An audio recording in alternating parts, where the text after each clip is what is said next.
ध्यानमूलं गुरुर्मूलं पूजामूलं गुरुपदं मंत्रमूलं गुरुर्वाक्यं मोक्षमूलं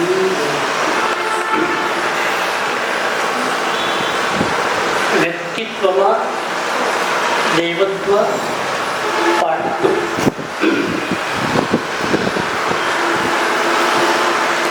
અત્યાર સુધીમાં આપણે ચર્ચા કરી વ્યક્તિત્વ કોને કહેવાય, દૈવત્વ કોને કહેવાય, વ્યક્તિત્વ અને દૈવત્વમાં કનેક્શન શું છે, ફરક શું છે, દૈવત્વ ક્યારે જીવનમાં આવે, ક્યારે સંસ્થામાં આવે, દૈવત્વ લાવવા માટે કયા કયા ગુણો જોઈએ, કઈ આધ્યાત્મિકતા જોઈએ, કઈ પવિત્રતા જોઈએ, કયા મૂલ્યો જોઈએ, એની આપણે ચર્ચા કરી. અને જ્યારે દૈવત્વ વ્યક્તિમાં કે સંસ્થામાં નથી હોતું ત્યારે કેવી રીતે એ ડાઉનફોલમાં જાય છે એ પણ આપણે ઉદાહરણ સાથે જોયું. અને એ દૈવત્વ લાવવા માટે દૈવત્વ સાથે જોડાયેલી વ્યક્તિઓ, વાતાવરણ, પરિસ્થિતિ, પરિવેશ, એમાં દૈવત્વ છે કે નહીં એ કેવી રીતે ઓળખી શકીએ, અથવા ન હોય તો એ કેવી રીતે આવી શકે એની આપણે ચર્ચા શરૂ કરી છે. શિક્ષણ સંસ્થાના મુખ્ય 8 તત્વો છે. એ 8 તત્વોમાં દૈવત્વ હોય તો જ શિક્ષણ સંસ્થા કે વ્યક્તિમાં દૈવત્વ આવી શકે. એ 8માં પહેલા નંબર ઉપર આપણે વાત કરી સંસ્થાપક. જે વ્યક્તિ સ્કૂલની સ્થાપના કરે છે એ વ્યક્તિમાં કયા પ્રકારનું દૈવત્વ હોવું જોઈએ તો જ એ વ્યક્તિમાં દૈવત આવે અને વ્યક્તિ દ્વારા સંચાલિત સંસ્થામાં દૈવત્વ આવે. આજે બાકીના તત્વો ઉપર આપણે આગળ જઈએ. બીજું તત્વ છે ટ્રસ્ટી મંડળ. એનો ક્રમ આવી રીતે જ આપણે મૂકી શકીએ. પહેલા સંસ્થાપક, ત્યાંથી જ શરૂઆત થાય. એના પછી આવે ટ્રસ્ટી મંડળ. સંસ્થાપક માંથી જ ટ્રસ્ટી મંડળની ઉત્પત્તિ થતી હોય છે. લગભગ સંસ્થાપક જ બનાવતો હોય છે ટ્રસ્ટી મંડળ. એટલે એ ટ્રસ્ટી મંડળની પસંદગી કરવી એ પણ બહુ મહત્વની છે. એમાં જો દૈવત્વ હોય તો સંસ્થા દૈવત વાળી બને. તો એ શું હોવું જોઈએ? સૌથી પહેલી વસ્તુ છે કે શિક્ષણની દ્રષ્ટિ જેનામાં ન હોય, માત્ર ધનના જોડે શિક્ષણ સંસ્થાની સ્થાપના કરવી એ જોખમવાળી વસ્તુ છે. મેં હમણાં જ પહેલા વાત કરી, દ્રષ્ટિ ન હોય પણ સ્કૂલ માટે પૈસાનું ભંડોળ બહુ છે, એટલે ક્યાં રોકવા? તો ચલો ભાઈ સંસ્થા ખોલી નાખો. આવી રીતે સંસ્થા ન ચાલે. તો પહેલો મતલબ છે શિક્ષણની દ્રષ્ટિ હોવી જોઈએ, વિઝન હોવું જોઈએ. દ્રષ્ટિમાં શિક્ષણનું વિઝન ન હોય. ઘણા એવી સંસ્થાઓ છે કે જેમાં કોઈ શિક્ષણનું વિઝન ન હોય છતાં ટ્રસ્ટી બનાવી દે. શું કામ બનાવી દે? સંસ્થાના સ્વાર્થ માટે. પૈસા ખૂબ હોય, ઉદ્યોગપતિ ટ્રસ્ટી બનાવી દો. હવે ઉદ્યોગપતિ ટ્રસ્ટી બની જશે, પણ પછી જો એનામાં દૈવત્વ નહીં હોય તો પૈસાના જોરે એ સંસ્થાને પતન પતનમાં લઈ જવામાં સૌથી મોટો રોલ અદા કરશે.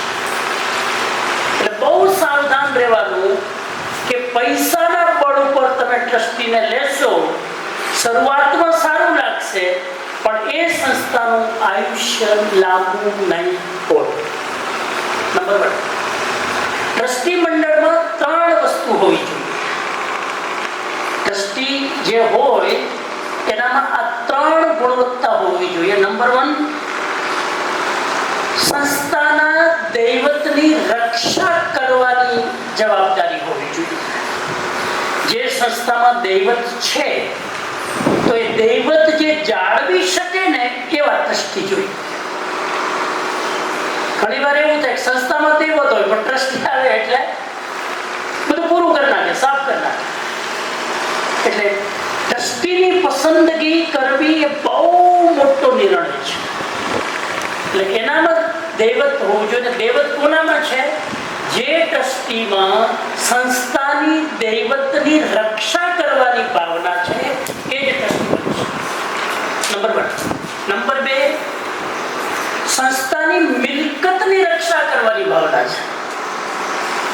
ટ્રસ્ટી એવા હોવા જોઈએ કે સંસ્થાની જે મિલકત છે એ મિલકતમાં એની લાલચ ન હોવી જોઈએ, બલ્કિ એ મિલકતની રક્ષા કેવી રીતે થાય, એ વિકસિત કેવી રીતે થાય, એ વધે કેવી રીતે, એ ભાવના હોય તો જ એ ટ્રસ્ટી સંસ્થાના દૈવતને વધારી શકશે.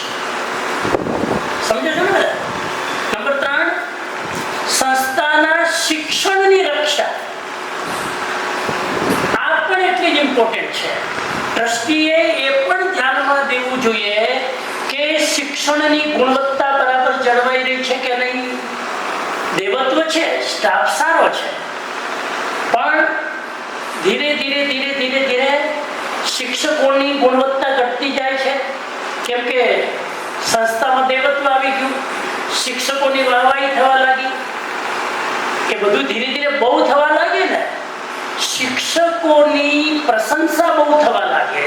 સાંભળજો, શિક્ષકોને બહુ જ એપ્રિશિએટ જ્યારે વધારે કરવામાં આવે ત્યારે એની પચાવવાની પાત્રતા જો શિક્ષકમાં ન હોય તો એ શિક્ષકમાં અહંકાર જાગી શકે અને અહંકારના કારણે એના કર્તવ્યથી ચ્યુત થઈ શકે. એટલા માટે ટ્રસ્ટીએ જોવાનું છે કે શિક્ષકોની ગુણવત્તા બરાબર છે કે નહીં, બાળકો અભ્યાસ સંતુષ્ટિપૂર્વક કરી રહ્યા છે કે નહીં, રિઝલ્ટ સારું આવી રહ્યું છે કે નહીં. ખાલી માર્કશીટનું રિઝલ્ટ નહીં, ગુણવત્તાનું રિઝલ્ટ પણ. બધી જ દ્રષ્ટિએ વ્યક્તિત્વનો વિકાસ થઈ રહ્યો છે કે નહીં, ટ્રસ્ટીઓએ આ અવારનવાર આવીને જોવું જોઈએ.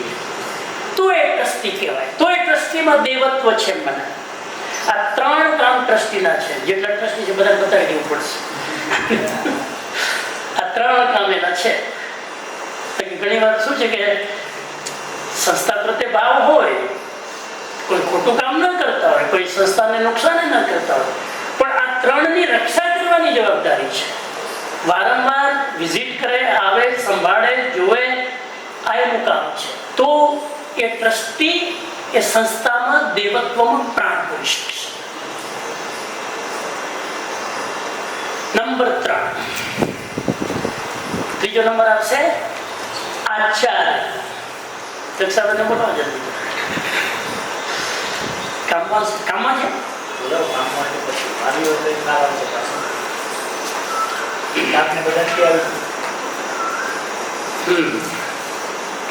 ત્રીજી વસ્તુ છે, આ એક ઘટક તત્વો છે. સંસ્થા મેં કીધું ને વ્યક્તિઓથી બને છે, સંસ્થા કોઈ સ્ટ્રક્ચર નથી. એટલે આ વ્યક્તિઓની અંદર દૈવત્વ હોવું જોઈએ. તો ત્રીજું તત્વ છે આચાર્ય. હા, ત્યાં સુધી ભૂમિકા બનાવી દીધી.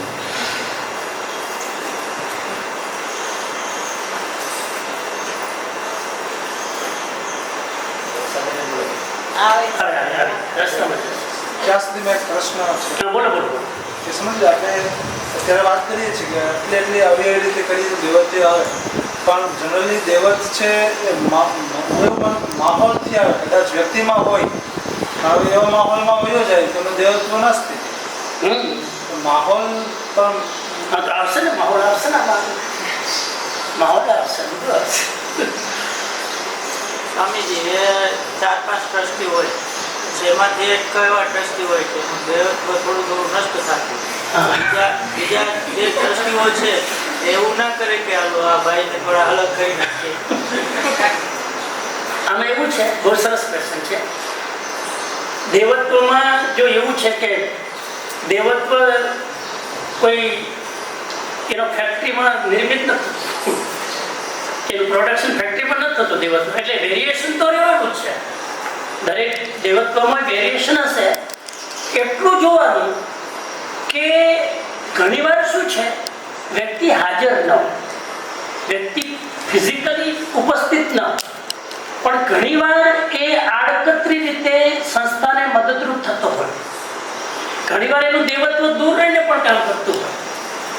આજે ગંગારામે એ નથી, વર્ષે 2 દિવસ આવે, બરાબર, પણ આજે એ વ્યક્તિ યુકેનો એક પ્રોફેસર અહીંયા ટ્રસ્ટી છે, આટલું જ ખાલી કેવું એ સંસ્થાના દેવત્વમાં પ્રાણપણ છે. ખ્યાલ આવે છે તમને? એનો કોઈ રોલ નથી બહુ કાંઈ, પણ એ વ્યક્તિ આપણા વિચારધારા સાથે જોડાયેલો છે, આપણે એની પરંપરા સાથે જોડાયેલો છે. જ્યારે પણ ઇન્ડિયા આવે ત્યારે આવે છે, સમાચાર અવારનવાર લે છે. મારી સાથે વાત થાય ત્યારે આપણને એમ લાગે જોડાયેલો નથી, સતત જોડાયેલો હોય છે. કોઈ આવી રીતે મદદ કરે, ઘણા લોકોનું ખાલી નામ જ ઇનફ છે. એટલું જોવાનું હીરાભાઈ કે એ ટ્રસ્ટી નુકસાન જો કરતી હોય દેવત્વમાં તો એને ધીરે ધીરે સાઈડમાં કરવાનું. નુકસાન કરે તો ન જ જોઈએ. એ તમે કીધું ને, શિક્ષકે નુકસાન કરે તો ઓપરેશન જ થવું જોઈએ, એમ ટ્રસ્ટી પણ એના ચાલે. તો એ રીતે હોવું જોઈએ. બીજા કોઈનો ક્વેશ્ચન? ટ્રસ્ટીઓ તો નુકસાન કઈ રીતે કરે? નિષ્ક્રિય છે કે આવતા નથી, તો એ નુકસાન કઈ રીતે કરી શકે દેવત્વ? નહીં, આવતા ના નુકસાન ના કરે, આવવા વાળે નુકસાન કરે ને. આવવા વાળે નુકસાન કરી શકે ને. આવવા વાળા હોય કે તમારી વાતમાં સહમત ન થાય. આજે ભીમસિંહભાઈ એમ કે આપણે ભાઈ હોસ્ટેલ ત્યાં બનાવી છે. હવે કોઈ હોય કે ના હોસ્ટેલ અહીં જ બનાવો, ત્યાં નહીં બનાવી, દીકરો નહીં જ રાખો. હવે વિચાર ભેદ જો ઊભા થાય, મતભેદ ઊભા થાય તો પણ સંસ્થાનું દેવત્વ ઘટે. એટલે ઘણીવાર ઘણા ટ્રસ્ટીઓ એવા હોય કે એને ગમે જ નહીં આ વસ્તુ. ઘણા ટ્રસ્ટીઓ આ બધી પ્રવૃત્તિઓ શું કરવાની, આ બધી પ્રવૃત્તિઓ બંધ કરો, ખાલી ભણવાનું કરો, નથી હોતા વાલીઓ. આજે સમાજની સંસ્થાઓ તમે ઓવરઓલ જુઓ તો રૂપિયાના જોડે ટ્રસ્ટીઓ બને છે સમાજની સંસ્થાઓમાં. જ્યાં ખરેખર એ ટ્રસ્ટીઓ ન બનવા જોઈએ, એની દાતાની તકતી રાખે એટલા પૂરતું સીમિત કરી દેવું જોઈએ. ટ્રસ્ટીઓ તો એ જ બનવા જોઈએ કે જે ખરેખર શિક્ષણને સમર્પિત લોકો હોય. અને જમીન ઉપર આજે તમે આપણા ભારત દેશમાં આટલા જુદા જુદા સમાજો છે, તો બધાની સંસ્થાઓ ચાલે છે. અને સંસ્થાઓ તમે અંદર જઈને જુઓ તો ખબર પડે એની વાસ્તવિકતા શું છે. એટલે એ પ્રોબ્લેમ ત્યારથી જ શરૂ થયો. યસ, જ્યાંથી એ લોકો ખૂબ રૂપિયાવાળા લોકો દાતા બનવા માંડ્યા, એને શિક્ષણને આમે કંઈ લેવા દેવા નથી. અબજો રૂપિયા આપે એટલે મેઇન ટ્રસ્ટી એ બની જાય છે અને ત્યાં એ સંસ્થાનું દેવત્વ ઘટતું જાય છે. એટલે આમ જનરલી આખા ભારતમાં ટોપ લેવલની સંસ્થાઓ જે હતી પહેલાં, એમાં એમ તે પ્રકારે મારા પ્રવાસો હતા ને ત્યારે મેં આ બહુ નોંધ્યું છે કે જે સંસ્થાઓમાં ટ્રસ્ટીઓ આવ્યા અને એ રૂપિયાના જોડે આવ્યા છે, એ સંસ્થાઓ જે નામાંકિત હતી ને એ પડી ગઈ છે. માત્ર ને માત્ર કારણ છે એ રૂપિયા. એટલે આ વસ્તુ ટ્રસ્ટીઓ ગમે એટલા દેવત્વવાળા હોય, આમાંથી હું જેટલા બતાવું છું, 9 મુદ્દા, 8 થી 9 મુદ્દા બતાવવાનો છું, એક પણ મુદ્દામાં દેવત્વ ન હોય સંસ્થા પડી ગઈ. એક પણ મુદ્દા શિક્ષક કઈ કરી ના શકે, કોઈ કઈ ન કરી શકે. શું કરી શકે? સંસ્થા પક્ષને કેવી રીતે ઉતારો? તમે માલિક છે એટલે એ સંસ્થા પડી જ માંગવા. ટ્રસ્ટીઓ સારામાં સારા હોય, શિક્ષકો ટકશે નહીં, વિદ્યાર્થીઓ છે એ એડમિશન લેશે નહીં. સંસ્થાપકને તો બદલવું પડે, ઓપરેશન કરવું પડે. મને કંઈ ખબર નથી શું સિસ્ટમ થઈ શકે કાનૂન, એ ચેન્જ કરવું પડે. આચાર્યમાં પણ દેવત્વ હોવું જોઈએ, તો જ એ સંસ્થામાં, વિદ્યાર્થીઓમાં, શિક્ષકોમાં, વાલીઓમાં દેવત્વ લાવી શકશે. આચાર્યની જવાબદારી કેટલી મોટી છે. આચાર્ય પોતે દેવત્વ વાળો હોવો જોઈએ. નંબર 1 સાંભળો. નંબર 2, આચાર્ય એવો હોવો જોઈએ જે શિક્ષકોમાં દેવત્વ લાવી શકે. બધા શિક્ષકો દેવત્વ વાળો ના હોય. આચાર્યનો રોલ છે કે શિક્ષકમાં દેવત્વ લાવે. આચાર્યનો ત્રીજો રોલ છે કે વાલીઓમાં દેવત્વ લાવે. આચાર્યનો ચોથો રોલ છે કે વિદ્યાર્થીઓમાં દેવત્વ લાવે. આચાર્યની જવાબદારી સૌથી મોટી છે. એક અપેક્ષાએ સંસ્થાપક અને ટ્રસ્ટીઓથી પણ વધારે. એક અપેક્ષા. કેમ કે અમારે વાલી સાથે ડાયરેક્ટ ટ્યુનિંગ નથી કરવાનું. ટ્રસ્ટીઓએ, સંસ્થાપકે પણ વાલીઓ સાથે ડાયરેક્ટ ટ્યુનિંગ કરવાની આવશ્યકતા નથી. એનું કામ નથી. કરે એ અલગ વસ્તુ છે, એક સંબંધના નાતે. આ કામ આચાર્યનું છે. એટલે એમાં જો ક્યાંય પણ એ ચૂકશે તો સંસ્થાના દેવત્વમાં એટલું કલંક લાગશે. નંબર 1, આચાર્ય 4-5 મુદ્દા. આચાર્ય વિદ્યાર્થી, શિક્ષકો અને ટ્રસ્ટીઓ વચ્ચેની કડી છે. જે બ્રિજ બિટવીન સ્ટુડન્ટ, શિક્ષક અને ટ્રસ્ટી. આચાર્યોને ટ્રસ્ટીને પણ સાચવવાના છે, આચાર્યોએ શિક્ષકોને પણ સાચવવાના છે અને આચાર્યોએ વિદ્યાર્થીઓ પણ. આ બંને ત્રણેયનું ટ્યુનિંગ કરવાનું કામ આચાર્યનું છે. એટલે આચાર્ય ટ્રસ્ટી સાથે બરાબર કનેક્ટેડ હોવો જોઈએ તો જે આચાર્ય દેવત્વ વાળો. હા, નથી એવું નથી કહેતો, છે જ લગભગ, પણ કનેક્ટેડ હોવું જોઈએ. કેમ કે ઘણીવાર ટ્રસ્ટીઓ સાથે વાત કરીને પણ આચાર્યમાં દેવત્વ જાગતું હોય છે. સતત એ કનેક્શનમાં રહો તો તમારામાં એ એનર્જી આવે. એટલે કનેક્શન સતત રહેવું જોઈએ. નંબર 2, શિક્ષણ કાર્ય અને વહીવટનું યોગ્ય વ્યવસ્થાપન કરવાનું કામ આચાર્ય. કેટલા કામ છે ને બધા આચાર્ય. ડિગ્રી નથી, ખાલી પદ નથી, ખાલી કયા પીરિયડ કોણ લેશે ને એનું ટાઈમ ટેબલ બનાવવાનું આટલું કામ નથી. આચાર્યનું બીજું કામ છે શિક્ષણ કાર્ય અને વહીવટનું યોગ્ય વ્યવસ્થાપન કરવું. એટલે એ બીજું કામ આવ્યું, વહીવટ અને શિક્ષણ. એટલે વહીવટ માટે કોની સાથે કનેક્ટ થવું પડશે? નોન ટીચિંગ સ્ટાફ સાથે. આ નવીનભાઈ, રાજુભાઈ, આ બધા નોન ટીચિંગ સ્ટાફ કહેવાય ને, એ વહીવટમાં, એ વહીવટી તંત્ર ચલાવે. તો વહીવટ અને શિક્ષણ કાર્ય એટલે શિક્ષક સાથે એટલે ટીચર સાથે અને બાકીના જે વહીવટ કરતા છે એની સાથેનું તાલમેલ બેસાડવાનું કામ પણ કોણ કરે છે? આચાર્ય. આચાર્યથી વહીવટ કરવા વાળા લોકો નારાજ ના હોય, અથવા તો વહીવટ કરવા વાળા આચાર્યથી ઉપર જ જઈને ઉચ્છૃંખલ થઈને કામ ના કરવા જોઈએ. એની દેખરેખમાં ચાલવું જોઈએ. તો એ ટ્યુનિંગ પ્રોપર હોય એ કામ આચાર્યનું છે. 2, ત્રીજું કામ છે આચાર્યનું સંસ્થાના દૈવત્વની રક્ષા કરવી. આ સંસ્થામાં જે પ્રાણ ફૂંક્યા છે, આ સંસ્થામાં જે ત્યાગ ભાવના, જે શૌર્ય, જે શ્રમનિષ્ઠા, આ જે બધા ગુણો જે ખીલ્યા છે એનું જતન કરવાનું કામ પણ આચાર્યનું છે. કે આ શિક્ષકોની ગુણવત્તા ઘટે નહીં, વિદ્યાર્થીઓની રિઝલ્ટની ગુણવત્તા ઘટે નહીં, ટ્રસ્ટીઓ પણ સંસ્થા પ્રત્યે ઉપેક્ષિત ન બને. મહિને 2 મહિને એક રિંગમાં વિશુદ્ધિ સાહેબ કેમ નથી આવતા, ભલાને ક્યારે આવો છો, આ કામ પણ આચાર્યનું છે.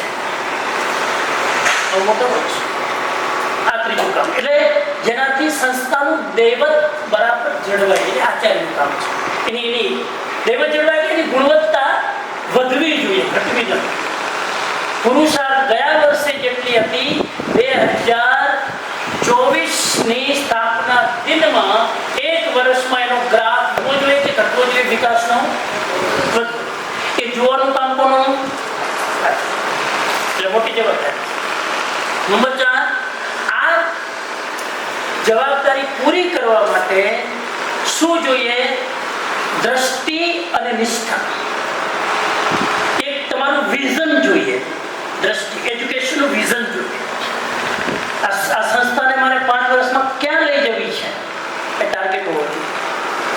અને નિષ્ઠા, નિષ્ઠા એટલે એવી નિષ્ઠા હોવી જોઈએ કે સાહેબે કહી દીધું કે વેકેશનમાં તમારે 4 દિવસ અહીં રહેવાનું છે. પીરિયડ. પીરિયડ એટલે લેવાનું નથી, ફૂલ સ્ટોપ. કહી દીધું પૂરું. કે આગળ હું વાત વધારે કરવાનો છું. આને નિષ્ઠા કહે. ભાઈ મને આટલો બધો મારા ઉપર વિશ્વાસ કર્યો, મારા ઉપર આટલો ભરોસો મૂક્યો, આખી સંસ્થા મારા ભરોસે મૂકવા માટે મને નિયુક્ત કરી. આઈ એમ ફોર્ચ્યુનેટ.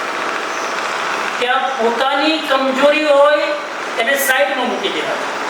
કદાચ ઇમરજન્સી હોય, કદાચ તમારા વ્યક્તિગત પ્રશ્નો હોય, એ તમે પ્રસ્તુત કરી શકો છો. કેમ કે ખબર ન હોય ઘણી વાર તમે મૂકી શકો કે સર થેન્ક યુ કે હું એના માટે તમે મને ઓફર કરી, પણ મારો એક પ્રોબ્લેમ છે, એનું સમાધાન મારે જોઈએ છે. તમારો વ્યક્તિગત પ્રશ્ન પણ એમાં આડે આવી શકે, એ તમે મૂકી શકો. પણ આ સમર્પણ હોવું જોઈએ. એવું સમર્પણની વાત નથી કરવાનું થોડી, પણ નિષ્ઠા, નિષ્ઠા અને સમર્પણ બે સાથે સાથે ચાલે છે. જ્યારે પીરિયડની પ્રાયોરિટી હોય, જ્યારે ક્લાસ લેવાની પ્રાયોરિટી હોય, ત્યારે વ્યક્તિગત વસ્તુ પણ ઘણીવાર ગૌણ કરતા આવડે. આને નિષ્ઠા કહેવાય. મારી પર્સનલ લાઈફ પહેલા પ્રાયોરિટી, આ પછી તો એટલી નિષ્ઠામાં ખામી છે. અર્જન્સી અલગ વસ્તુ છે, અર્જન્સી તો થવી જ જોઈએ, પણ પોતાની પ્રાઇવેસીને થોડી ગૌણ કરી શકાય વ્યક્તિગત, અને આને આપણે પ્રધાનતા આપીએ તો આ નિષ્ઠા કહેવાય. આટલું કામ આચાર્યનું છે. એટલે આચાર્યનો રોલ બહુ મોટો છે, આચાર્યનું કામ બહુ મોટું છે. અને સૌથી પહેલા તો એના પોતાનામાં દૈવત હોવું જોઈએ.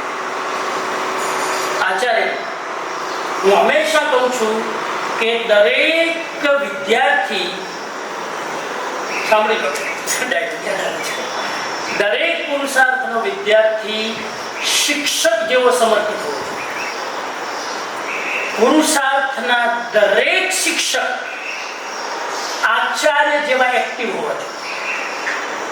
પુરુષાર્થના જે પણ આચાર્ય છે એ ટ્રસ્ટીઓ જેટલા સમર્પિત હોવા જોઈએ. અને જે આચાર્ય છે પુરુષાર્થના એ સંસ્થાપક જેટલા જ સક્રિય હોવા જોઈએ. ખ્યાલ આવે છે? આજે તમે ભીમસિંહભાઈને જોઈને આપણી અંદર જે એક બળ મળે, આપણી અંદર જે આમ ભાવ જાગે, એ જ વસ્તુ આચાર્યને જોઈને જાગવી જોઈએ. આનાથી ઓછું ના ચાલે, આમાં બાંધછોડ ના ચાલે. જે આજે એક વાલીને આવીને ભીમસિંહભાઈને મળીને જે ભાવ જાગે, એ જ ભાવ આચાર્યને મળીને જાગવો. આ દૈવત છે આચાર્ય. એ હોય જરૂરી નથી, આપણો આદર્શ છે, આપણે એ લેવલ સુધી જવું છે. અને એના માટે આપણું વ્યક્તિત્વ એવું હોય, આપણું વર્તન એવું હોય, આપણી વાણી એવી હોય, આપણો વ્યવહાર એવો હોય કે ત્યાં જ કામ પૂરું થઈ જાય. પ્રોબ્લેમ લઈને આવે ત્યાં જ પૂરું થઈ જાય, એમને અંદર સુધી જવું જ નથી. આ બહુ આ છાપ છોડવીને સાહેબ, આ સૌથી અઘરું છે. સમાજમાં દૈવત મારામાં છે એવી છાપ છોડવી બહુ જ અઘરું કામ છે. આપણે બધા જ ભાગ્યશાળી છીએ કે ભીમસિંહભાઈ આ છાપ ઊભી કરી શક્યા છે. એટલે એના છાંટા આપણને થોડા ઉડે, ઇન્ફેક્શન તો સારું લાગે ને. એનું ક્રેડિટ મળે જ આપણને. એક વ્યક્તિ સારી હોય એની ક્રેડિટ આપણને બધાને મળે. આપણે બધા જ સન્માનપૂર્વક દરેક જગ્યાએ સન્માનિત થઈ શકીએ છીએ, કેમ કે કોઈક બીજા વ્યક્તિનું દેવત્વ કામ કરે છે. વાત નીકળી એટલે કહી દઉં, ક્યારે એવો ફાંકો ના રાખતા કે હું મારી મહેનતથી આગળ આવું છું. ક્યારે એવો ફાંકો ના રાખતા કે હું મારી બુદ્ધિથી આગળ આવું છું. હું હંમેશા કહું છું, તમારી બુદ્ધિથી ને તમારી મહેનતથી તમે કંઈ નથી કરી શકતા. આમાં કોઈક વ્યક્તિનું દેવત્વ મને સપોર્ટ કરે છે. આ યાદ રાખજો. બાકી બુદ્ધિશાળી તો કેટલાય છે. ગોલ્ડ મેડલિસ્ટ તમને રાજકોટ પરીક્ષા ચલાવતા બતાવો. ગોલ્ડ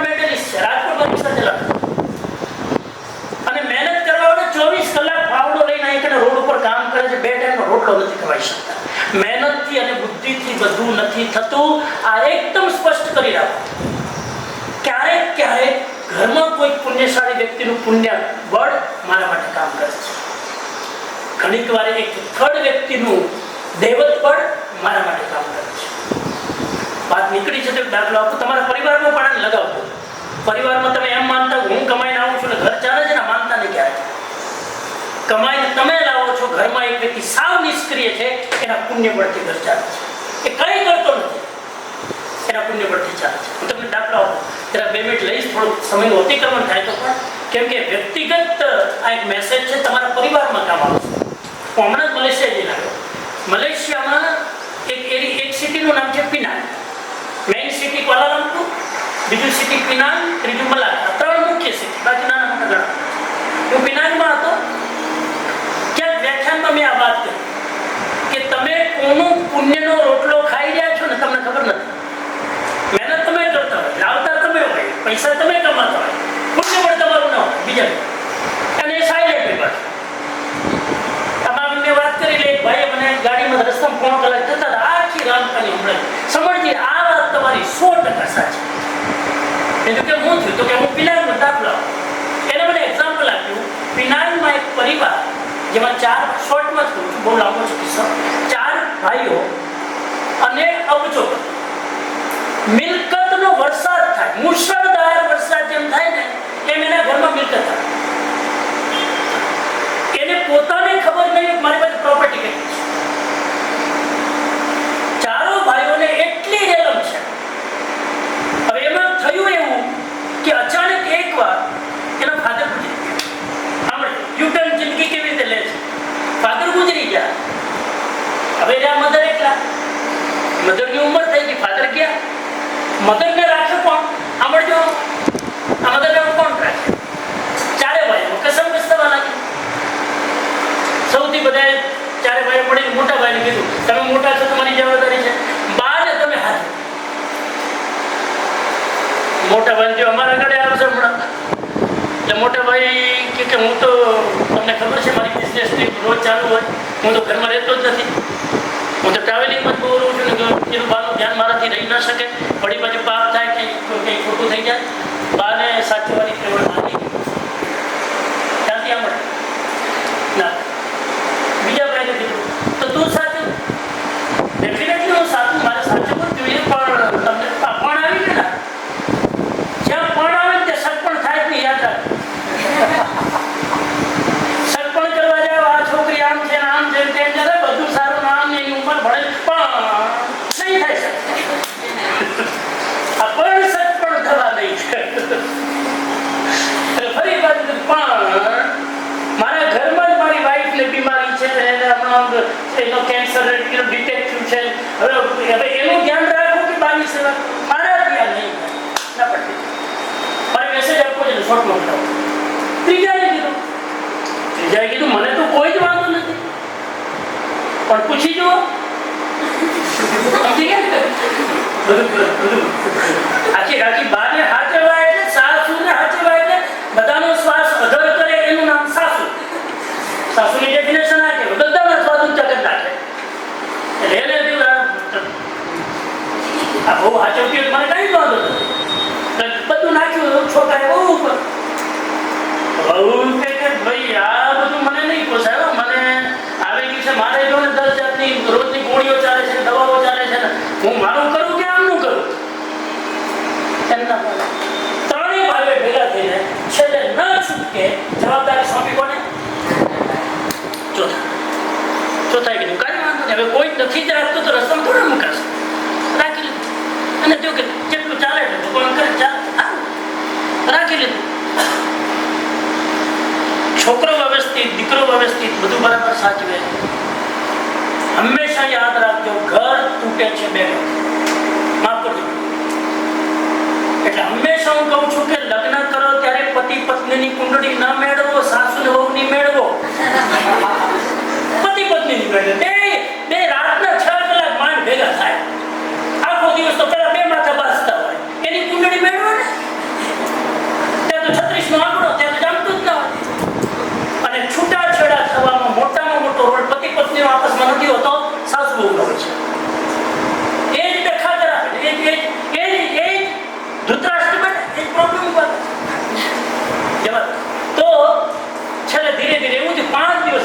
કે સાહેબ? છઠ્ઠા દિવસે 2 જણાએ ભેગા થઈ વૃદ્ધાશ્રમમાં મૂક્યા. સાંભળજો, આ રીચ પરિવારની દુનિયાના રીચમાંનું નામ આવે. વૃદ્ધાશ્રમમાં મૂક્યા. બનેલી ઘટના છે એટલે કહું છું. જેવા વૃદ્ધાશ્રમમાં મૂક્યા 5મા દિવસે લક્ષ્મીનો ગ્રાફ ડાઉન થવા લાગ્યો અને 2 વર્ષની અંદર આજે આખો પરિવાર રસ્તા ઉપર છે. અત્યારે એમાંનો નાનો ભાઈ કોઈને ત્યાં સામાન્ય નોકરી કરે છે. આટલા કેમ? બુદ્ધિ હતી ને ક્યાં ગઈ? મહેનત હતી ને? ચારે દીકરાની મહેનત હતી, મહેનત કરી ક્યાં ગઈ? ચારે દીકરાઓને ખબર નથી કે અમારા ઘરમાં સંપત્તિની રેલમ છે, અમારા કારણે નથી, આ મમ્મીના પુણ્યના કારણે છે. જ્યાં સુધી એ પુણ્ય હતું ત્યાં સુધી રેલમ છે. પુણ્યને મૂક્યું વૃદ્ધાશ્રમમાં, આ રસ્તા ઉપર. સમજાય મારી વાત? ઘરમાં કોનું પુણ્ય ખાઈ રહ્યા છે તમને ખબર નથી. ઘણી વાર જો એક છોકરો ને એના ઘરમાં કાંઈ ન હોય પણ એવી કોઈ પત્ની પવિત્ર લઈને આવે ઘરમાં, સાહેબ આપણે કહીએ ને એવો પગ પેસારો થયો, આખા ઘરની કાયા પલટ કરી નાખે. આ પુણ્ય આવ્યું છે ઘરમાં. ઘણી વાર તમે જો એવા કિસ્સાઓ તમે ચેક કરજો તમારા પરિવારમાં, આજુબાજુમાં.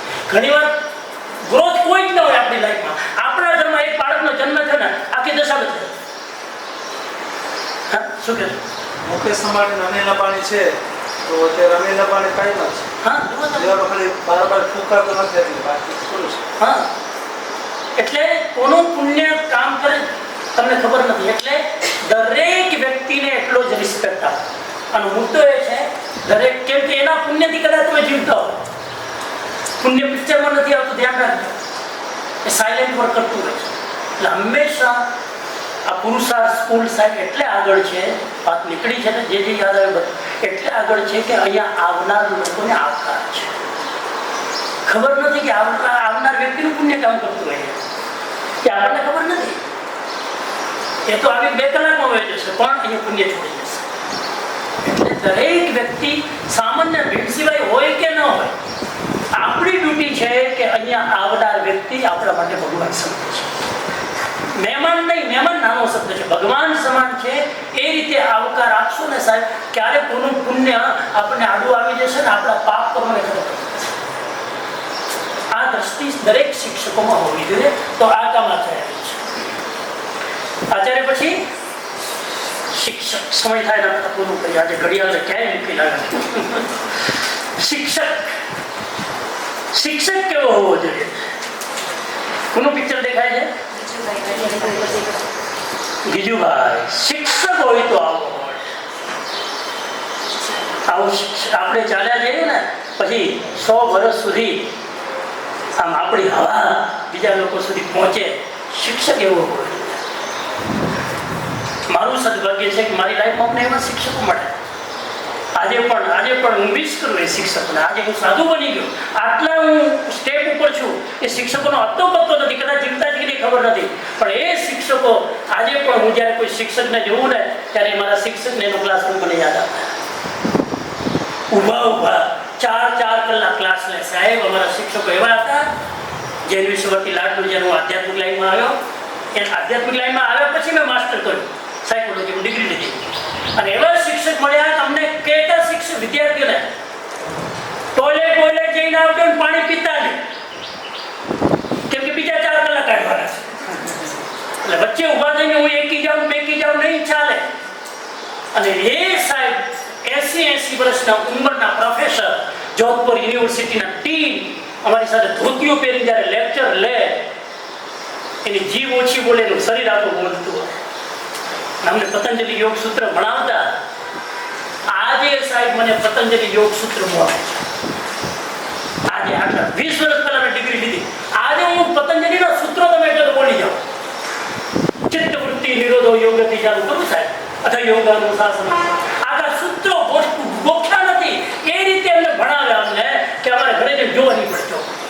વાત કરી શિક્ષક એવી રીતે ભણાવવો જોઈએ કે વિદ્યાર્થીને ચોપડી ખોલવી ન પડે સાહેબ. ઘણા શિક્ષકો પોતે બોલી ભણાવતા.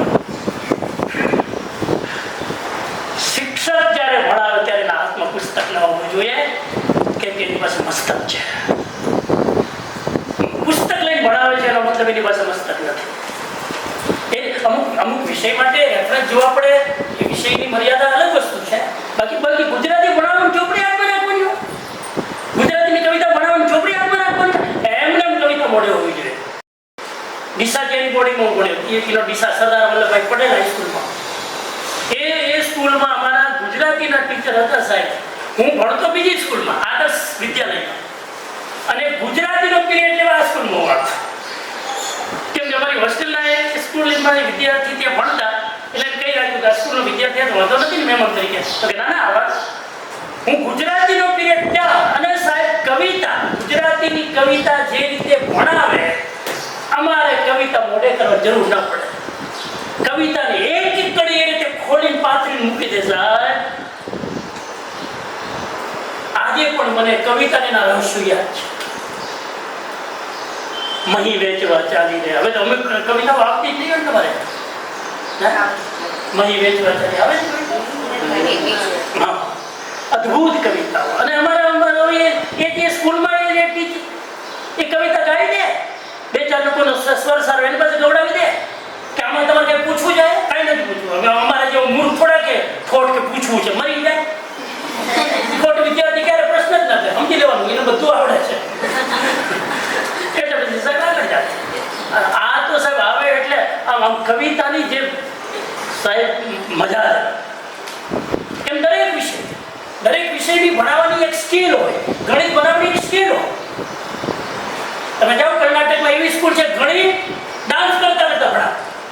ડાન્સ કરતા છોકરા ગણિતમાં હાવ કંટાળો આવતો એટલે ડાન્સ કરતા બધું શીખવાડે. આ સ્કિલ છે. ભણાવવાની સ્કિલ બદલવી જોઈએ, એક ને એક સ્કિલ ના હોવી જોઈએ. સ્કિલમાં પરિવર્તન થવું ના. ચલો, તો શિક્ષક સંસ્થાના દૈવતનો સૌથી પહેલો રક્ષક કોણ છે? અમારા મોરબી આજુબાજુમાં આશ્રમ છે ને, ભાણદેવભાઈ. ભાણદેવ નામ સાંભળે ને? આજે હું આખો વ્યાખ્યાની ક્રેડિટ તમે ભાણદેવભાઈ આપીએ છીએ. આ મારું નથી હો ભાઈ, આ વિચાર મારા. હું એમ કહું કે મારા નામે ચડાવી તો ચોરી કહેવાય, જ્ઞાનની ચોરી કહેવાય, પ્રજ્ઞા અપરાધ કહેવાય. ભાણદેવ નું એક પુસ્તક છે, શિક્ષણનો આનંદ.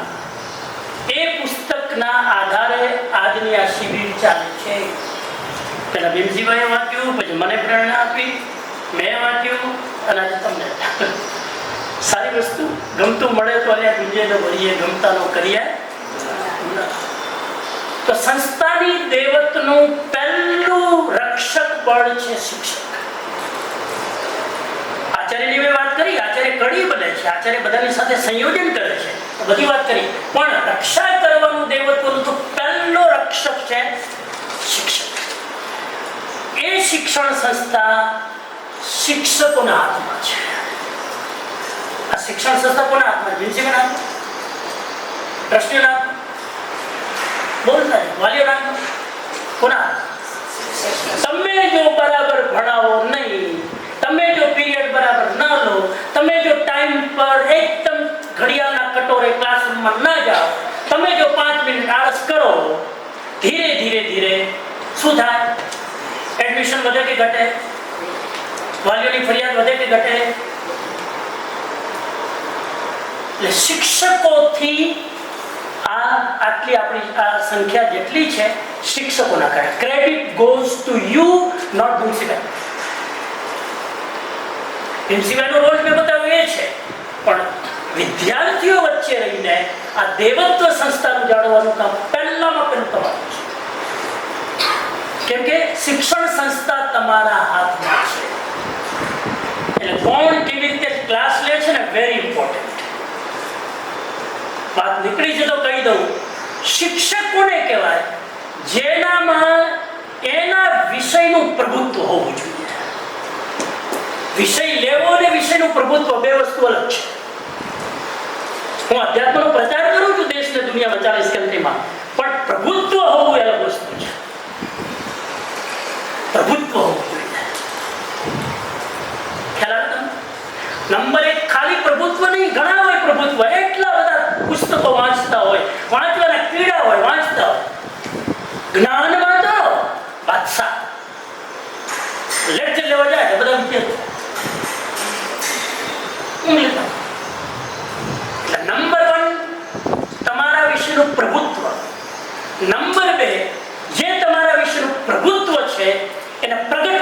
સામર્થ્ય હોવું જોઈએ. તમે ભણાવો ત્યારે વિદ્યાર્થીને એ વિશે બીજી વાત જોવો ન પડે. હું જ્યારે લેક્ચર લેતો હોય ઘણી વાર તો હું એ રીતે મારી તૈયારી કરતો હોઉં કે બને ત્યાં સુધી એકદમ લાપસીની જેમ ઘીવાળા એવી રીતે મગજનો એનો ગળામાં ઉતારી દેવાનું કે બીજી વાર જોવું ન પડે,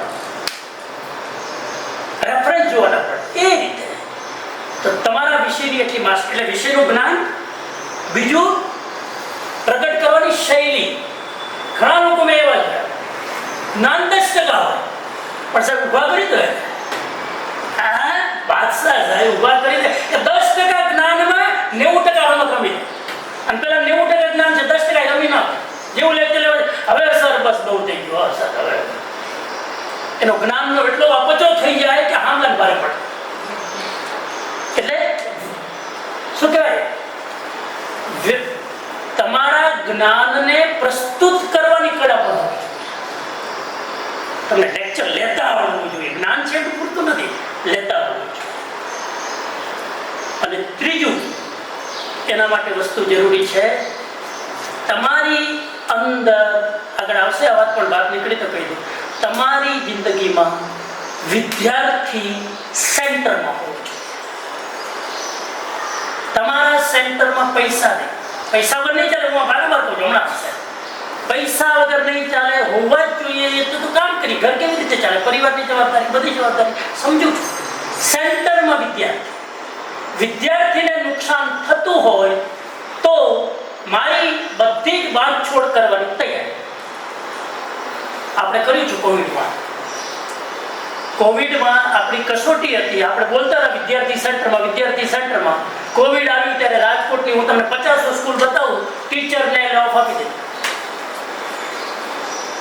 નાની સંસ્થાઓને ટીચરને જાઓ ઘરે, હવે ખુલે કોરોના શાંત થાય ત્યારે કોઈ ભરોસે ત્યાં સુધી ઘરમાં બેસી દો, નો પગાર, કાંઈ નહીં.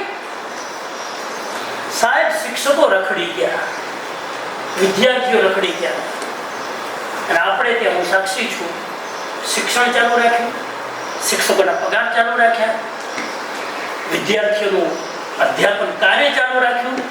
કેમ કે આપણો સિદ્ધાંત હતો કે બાળક શિક્ષણના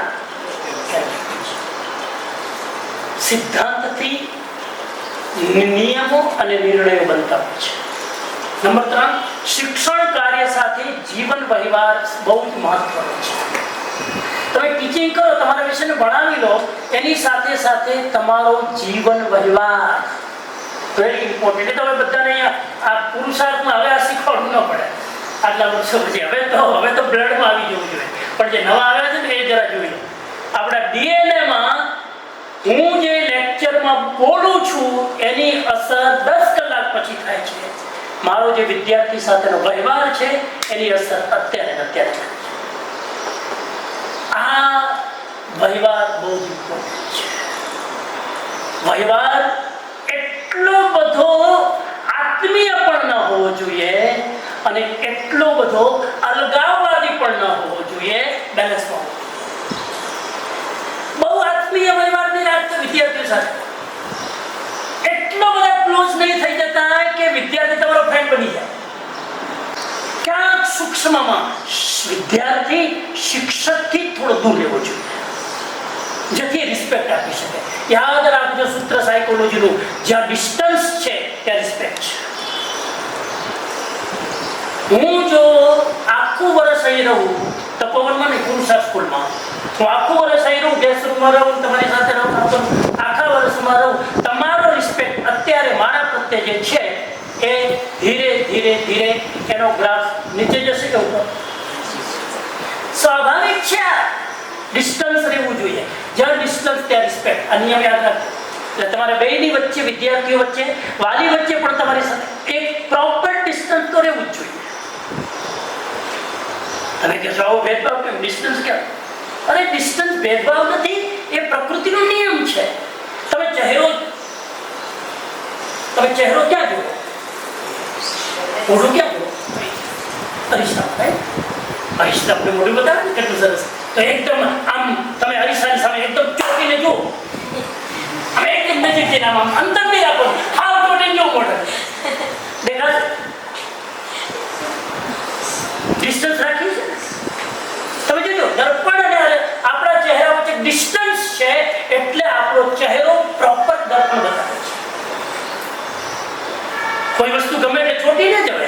ડિસ્ટન્સ એ રાખવાનું છે.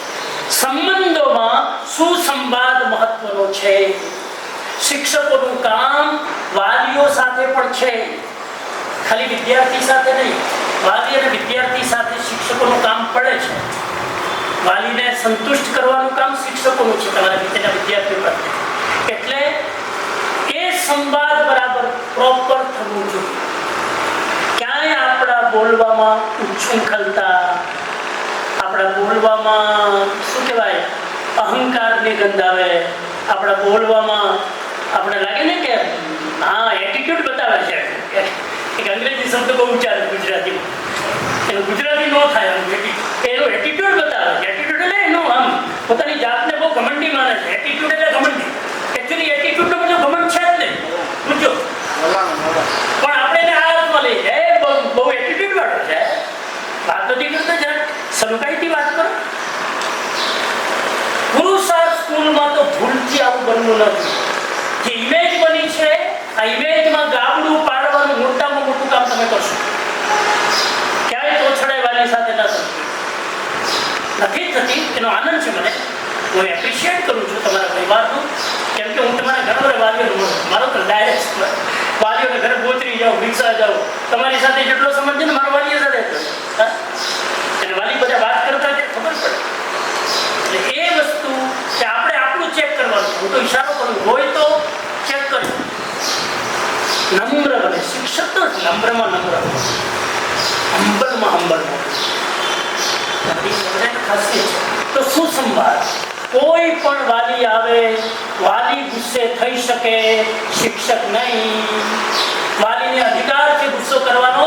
એનું બાળક ભણે છે અને એના બાળકની ચિંતા છે. શિક્ષકની જવાબદારી એ છે કે તમે તમારું દૈવત એને બતાવો. તમે લોકો એનો ગરમ થઈને આવ્યો ને 2 મિનિટમાં તમને જોઈને ઠંડો થઈ ગયો. આપણે ઉશ્કેરાઈએ તો આપણું પીટીસીનું બીએડનું પ્રમાણપત્ર હે. આટલી વસ્તુ શિક્ષકમાં હોય. ક્લિયર? શિક્ષકમાં લગભગ બધું છે. બહુ ધ્યાન રાખો. શિક્ષક છેલ્લી વસ્તુ કહી દઉં, એટલું બધું કહેવાનું છે ને હમણાં. શિક્ષક ક્યારેય એ રીતે ન વર્તે કે કોઈ મને જોઈ રહ્યું છે, કોઈ મને નથી જોતું, ત્યારે પણ મારું વર્તન એવું જ હોવું જોઈએ જાણે કે 24 કલાક કોઈ મને જોઈ રહ્યું છે. કોઈ હોય ત્યારે હું સારો વર્તાવ કરું, ના હોય ત્યારે આ ન હોવું જોઈએ. આપણી સ્કૂલમાં તો નહીં. ભીમસિંહભાઈ હોય કે ન હોય, 3 મહિનાની આર્મી ટ્રેનિંગમાં જાય, શું કરવાનું? હા હવે મજા આવી ગઈ હો. ભીમસિંહભાઈ નથી થોડું સ્પેસ લાગે. સ્પેસ અંગ્રેજીનો વર્ડ છે. થોડીક જગ્યા મળી, આમ થોડું મુવમેન્ટ કરવાની, આમ થોડાક રિલેક્સ લાગી ને ભીમસિંહભાઈનો વર્ડ. તો આપણા ટીચિંગમાં ખામી છે સાહેબ. અને આ વસ્તુ મેં માર્ક કરી છે. પહેલા હતી, હવે તો નહીં હોય. હવે તો તમે સુધરી ગયા 2-3 વર્ષમાં. પણ ભીમસિંહભાઈ જ્યારે નાગપુર પહેલી વાર ગયા ત્યારે અહીંયા મારો એનો પનારો પડ્યો હતો. ત્યારે તમે નતા કે બીજા? હા, ત્યારે મેં જોયું હતું. મેં કીધું આ ફરક દેખાય છે. સાહેબ ના હોય ને સાહેબ હોય ત્યારે આપણા વર્તનમાં, વ્યવહારમાં, ટેક કેર કરવામાં. સાહેબ આવે ત્યારે 5 જણા પાણીનું પૂછે, ચાયનું પૂછે, કોફીનું પૂછે. સાહેબ ન હોય એટલે આપણને એમ થાય કે ઉપવાસ કરવો હોય તો સાહેબ ને અત્યારે જવાનું. એવું ન થવું જોઈએ. આ તો ખાલી ઈશારો કરું છું. અત્યારે નથી એવું, પણ આવું ન બનવું જોઈએ. સાહેબ તમારી ક્રેડિટ ઓછી નથી. આપણે કોઈ યોગી સાથે રહીએ ને તો યોગીના છાંટા તો આપણને થોડા ઉડે છે. એના વિચારોના છાંટણા આપણા મગજમાં થયા વગર ન રહે. આપણું સ્તર કેટલું વધી જાય છે. તમે એવી જગ્યાએ આ સંસ્થાને બીજી સંસ્થાની જેમ સામાન્ય પ્લીઝ નહીં માનતા. આ હું કહું છું, મારા અનુભવથી આટલા વર્ષ પછી. આ સંસ્થા બીજી સંસ્થાની જેમ ખાલી એજ્યુકેશનની સંસ્થા નથી, ખાલી પગારદાર સંસ્થા નથી, ખાલી ફી લઈને ભણાવવાનો, થોડો ધંધો કરી લેવાનો. આ સંસ્થા એ નથી. આ સંસ્થામાં તમે નોકરિયાત નથી. આ સંસ્થામાં તમે જોબ નથી કરતા. આ સંસ્થાના તમે મેમ્બર છો. મારું ચાલે નહીં ચાલે. મારું ચાલે તો તમે બધાને હું સંવાદ ટ્રસ્ટી બનાવું.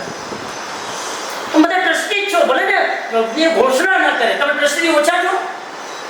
તમે બધા જ આ સ્કૂલના સંસ્થા, મેં તો ભીમજીભાઈને ના કરતા આગળની વાત કરી ત્યાં નથી ગયું છે. એટલું માન છે તમારા પર, કેમ કે તમારા થકી આ સંસ્થા છે. બાકી સમજે ને ભીમજીભાઈ કાંઈ ના કરી શકે, ગમે એટલા ઊંચા વિચારો કરે. You are the role model. આ સત્ય હકીકત છે. એટલે જે નવા આવ્યા છે ધ્યાન રાખજો. અને અહીંનું એક વસ્તુ બહુ સારી છે, 80% સ્ટાફમાં પવિત્રતા હોય ને એટલે 20% ગમે એવા શિક્ષક આવે એને સુધરવું જ પડે. નો ચોઇસ. અહીંયા જે નવા શિક્ષકો આવતા હોય બધું પોતાના સંસ્કારો લઈને આવે, બધાનું પરિવારનું બેકગ્રાઉન્ડ હોય. અહીંયા આવે એટલે અહીંયા તો ભણાવવું પડે, અથવા તો જવું પડે. નહીં ફાવે ભાઈ, આપણે રમતા નથી, હજી નહીં ફાવે, તમે ટકી નહીં શકો. અને એ કેટલું ઘડતર કરે છે તમે અહીંયા તમારું જુઓ. દક્ષાબેન હું જોઈ રહ્યો છું, શરૂઆતમાં હતા ને અત્યારે આ તો એક્ઝામ્પલ છે કેટલું ઘડતર થયું છે. કુશાલ સર શરૂઆતથી તમારી સાથે પહેલા અમે અહીંથી સૌથી પહેલા અમે વિઝિટ કરી હતી એજ્યુકેશનની અમદાવાદ ગાંધીનગર શિક્ષણ વિઝિટ, બધા શિક્ષણ વિદોને મળવા ગયા હતા. એ સમયે અત્યારે ગ્રાફ મને દેખાઈ રહ્યો છે, ચોખ્ખું સીધી વાત છે. એવી રીતે દરેક ટીચરનો દરેક સ્ટાફનો મને ગ્રાફ દેખાય છે. મને દેખાતો હોય ક્યારેક પ્રિન્સિપાલ 24 કલાક તમારી સાથે. તમારો ગ્રાફ ઊંચો આવે એમાં અમારો આનંદ છે, એમાં અમારી ખુશી છે. અને અમે ઈચ્છીએ છીએ કે દરેક શિક્ષક એવો તૈયાર થાય કે પુરુષાર્થ જેવી પોતાની પ્રાઇવેટ સંસ્થા ખોલી શકે. Why not? હું તો ઘણી વાર તમને કહી ચૂક્યો છું કે આ સ્કૂલની સામે તમે જગ્યા લઈને તમારી સ્કૂલ ખોલો, 2 કોમ્પિટિશનમાં આવો. એ કોમ્પિટિશન હેલ્ધી કોમ્પિટિશનમાં અમને આનંદ છે. સામે કોમ્પિટિટિવ હોવો જોઈએ તો તમારું દેવત્વ છે ને પ્રગટ થાય સાહેબ. સામે કોઈ હોય જ નહીં તો આપણે હોઈ જઈએ. સામે કોઈ હોય એ મોટિવેશન છે, આપણે એના કરતાં નીચે નથી ઉતરવાનું સાહેબ. આજે કેટલી સ્કૂલો હંફાવી રહી છે પુરુષાર્થ સ્કૂલ બીજી સ્કૂલને, એનું કારણ એ છે કે એને ગ્રાફ વધારવો પડે. આપણી સંસ્થા જોઈ ખ્યાલ આવે છે તમને? નહીં તો ન ટકી શકે સાહેબ, ગુણવત્તા વધારવી પડે. આ ક્વોલિટી આપણી છે. એટલે આ એક જાતનું હું હંમેશા કહું છું કે ટીચિંગનો જોબ એવો છે કે એ તમે વ્યક્તિગત શોખથી પસંદ કરો છો. આ ટીચિંગનો જોબ એ કોઈ મજબૂરી નથી, તમારો વ્યક્તિગત શોખ છે. અને ભણાવવું એ તો સાહેબ રોમાન્ટિક ઘટના છે. તમારી ભાષામાં કહું તો રોમાન્ટિક. સાહેબ 40 વિદ્યાર્થી આપણી સામે બેઠા હોય, 40 મિનિટ મળી જાય. આ 40 મિનિટમાં આ ચેતનાઓને જગાડવાની જવાબદારી આ કેટલું મોટું પુણ્યનું કામ છે સાહેબ. આમાંથી કયો વિદ્યાર્થી દુનિયામાં કયા ખૂણામાં જઈને ક્યારે હું એનો કરિશ્મા કરશે ને એ તમને મને ખબર નથી. અને છે આપણા પુરુષાર્થના છોકરાઓ લંડનમાં મિટિંગ કરીને અહીંના છોકરાઓ લંડનમાં લેસ્ટરમાં એક રૂમ લઈને રહે છે અને બધા છોકરાઓ સાહેબ જોબ કરે. હું ત્યાં ગયો, શું આગતા સાગતા કરી મને પુરુષાર્થ યાદ આવ્યું સાહેબ. શું નાસ્તો કરે, શું એને આજે મને ક્ષણો યાદ છે. મને ખ્યાલ આવે કે આ પુરુષાર્થના સંસ્કાર છે. અહીંના વિદ્યાર્થીઓ જ્યાં જાય છે એ છબી છે. અને અહીંના વિદ્યાર્થીનો ક્યાંક ને ક્યાંક મને ભટકાય, કેમ કે મારું તો કામ સ્કૂલમાં છે. પુરુષાર્થ હું ત્યાં મોદી સ્કૂલમાં જાઉં, મને 10 વર્ષે શીખી ગયો. મોદી સ્કૂલમાં જાવ એટલે છોકરાઓ સામે આવી ગયા, સાહેબ અમે પુરુષાર્થ વાળા. ખબર જ પડી જાય. હું હાથ જોડું, હું અમિત સરને કહી દઉં આ 5 છોકરાઓ છે ને પુરુષાર્થ વાળા હોવા જોઈએ. એનું શિસ્ત જ અલગ દેખાય. શિસ્ત માટે મારે વિડીયો બતાવો તો આજે તમારી પુરુષાર્થ સ્કૂલની મેં શિબિર લીધી ને સાહેબ, અહીંયા શિબિર લીધી ખબર નથી 2 કલાક. એ શિબિરના વિડીયો મેં અમેરિકામાં બતાવ્યા. હું જ્યારે સ્કૂલમાં બતાવું તો કેવી રીતે બતાવી, એટલે બતાવું કે આ વિદ્યાર્થી એ બધા અમેરિકાવાળા કેટલા સરસ માથું ઓળેલું, આમ ચોટલો વાળેલો, આમ કરેલું, ડ્રેસ પહેરેલો, આમ ટાઈલ બધ કેટલા ધ્યાનથી સાંભળે, ટોપી પહેર લઈને બેઠા છે. આ એક વસ્તુ એ બધી નોટ કરે. અને સાહેબ 1.5 કલાક સુધી વિદ્યાર્થી હાલે નહીં. મેં એમને બતાવ્યો વિડીયો આપો કે 1.5 કલાક સુધી વિદ્યાર્થીની નજર ફરતી નથી સાહેબ. આ ડિસિપ્લિન વિદ્યાર્થીમાં ક્યાંથી આવે? શિક્ષકમાં દૈવત્વ હોય તો. એમાં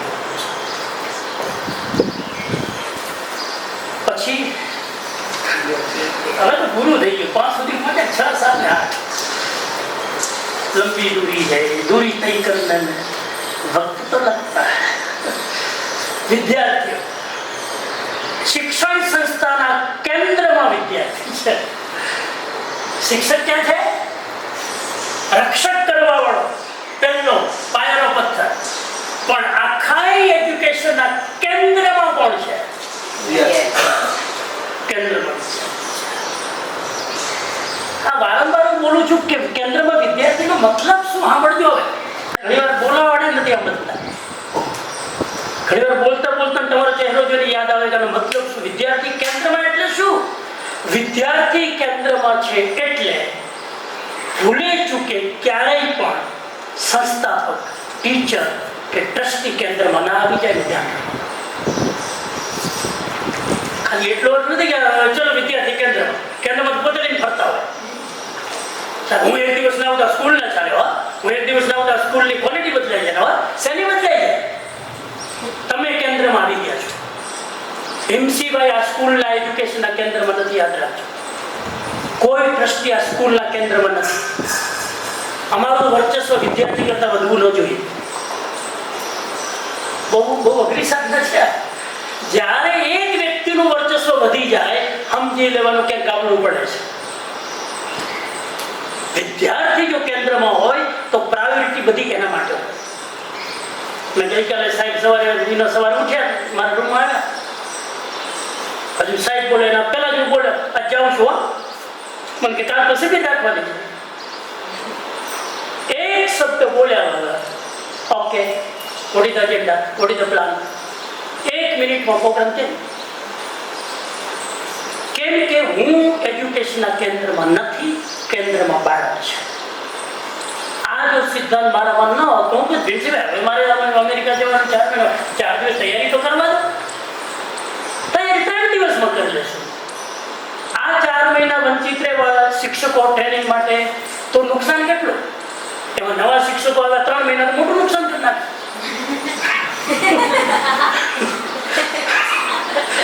નેગેટિવ જુઓ તો, પોઝિટિવ જુઓ તો આ ટ્રેનિંગ લઈ લેશે તો 3 મહિનામાં બેનિફિટ કેટલો થશે?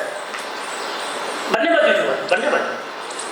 એટલે મેં કીધું ડન, ચાલો શિબિર ડન. અને મારે આટલું બોલવાનું નથી, પણ હવે આ ઈલાબેન એટલું બધું ઓછામણને ભાત નથી એ ખવડાવે છે ને પ્રેમથી આવી ગયા. બરોબર કહેતા ને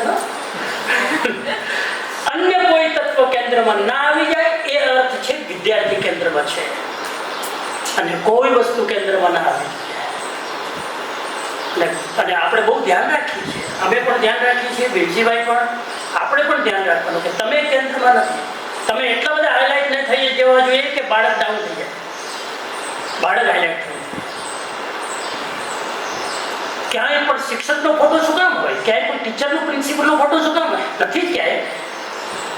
ફોટો તો વિદ્યાર્થીનો આવવો જોઈએ. નંબર લાવે છે વિદ્યાર્થીનો મોટો ફોટો લગાવો, કેમ કે એ કેન્દ્રમાં છે. એનો અર્થ ખાલી બોલવાનો અર્થ નથી, તો હોવું જોઈએ.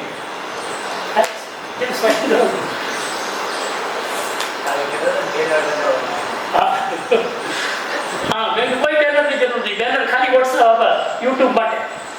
બેનર યુટ્યુબ માટે બીજાને પ્રેરણા મળે. આપણા વિદ્યાર્થીઓ બધા વધારે હાઈલાઇટ થવા જોઈએ. કેમ કે સંસ્થાની સાઈડ ફાઉન્ડેશન એ છે, વિદ્યાર્થીઓ ફાઉન્ડેશન છે. આટલો વિશ્વાસ મૂકીને વાલી મોકલે છે 1 વર્ષ માટે. એક દિવસ કોઈ બાળક એનું હેડું ન મૂકે, આપણને 1 વર્ષ માટે સોંપે છે. કેટલો મોટો વિશ્વાસ શિક્ષકનું કામ છે. વિદ્યાર્થીઓમાં શિસ્ત અનિવાર્ય છે. વિદ્યાર્થીની વાત ચાલે છે ત્યારે 3 મુદ્દા. પહેલો મુદ્દો કેન્દ્રમાં વિદ્યાર્થી છે. બીજો મુદ્દો ભૂલે ચૂકે આપણે એટલા હાઇલાઇટ ન થઈ જઈએ કે કેન્દ્રમાં આવી જઈએ. દરેકને હોય, દરેકને પોતાની પર્સનાલિટી કેન્દ્રમાં લાવવાનું કોને ન હોય સાહેબ? મને થાય કે હું આ સંસ્થામાં મારું જ નામ થવું જોઈએ. ભીમસિંહ વિચારે હું સંસ્થા મારું થવું જોઈએ, કોઈ આવે એનું થવું નહીં. આ દ્રષ્ટિકોણ બહુ મોટો છે. આ દ્રષ્ટિકોણ આવી જાય ને સાહેબ, કે ટ્રસ્ટી સંસ્થાના દેવત્વને વધારે છે. એવું મને ખબર નથી, મને અત્યારે ખબર પડી. આ લેક્ચર આપતા આપતા હું શીખી રહ્યો છું. આપણે થાય કે આપણું જઈને બેનરનો મોટો ફોટો હોવો જોઈએ, સમજીનો ફોટો રાજી જાય. હા બરાબર, મારું ધ્યાન પેલા અહીં જાય પછી અહીં જાય. પણ આ દ્રષ્ટિ છે. અમે પણ શીખી રહ્યા છીએ. ક્યાંક ક્યાંક ભૂલ થતી હોય સુધારવા. અને સહજમાં ફોટો આવી જાય એનો વાંધો નથી. પાછું એની નફરત ના થવી જોઈએ. પાછું એ ધ્યાન રાખવાનું. આ ફોટો કઈ મૂકેલો હડો, કોઈના સન્માનને ઠેસ પણ ન પહોંચવું. એમ મૂક્યો તો મૂક્યો. તમારી ભૂખ ના હોવી જોઈએ મારો ફોટો આવે. સન્માનથી મૂકી છે તો રાજ્યપાથી સ્વીકાર કરો. એ પણ આ બહુ અઘરો માર્ગ છે સાહેબ. એ પેલા મારા સાહેબ કહેતા હતા તો અમુક મારા સાહેબ એવા વિરોધી, મારો ફોટો કેમ મૂક્યો, 1000 પત્રિકા છપાવી હોય, મારો ફોટો કેમ મૂક્યો, હવે એના માટે ફોટા વગરની બીજી 1000 છપાવે, એના કરતા રેવા દે તારો ફોટો હું વાત.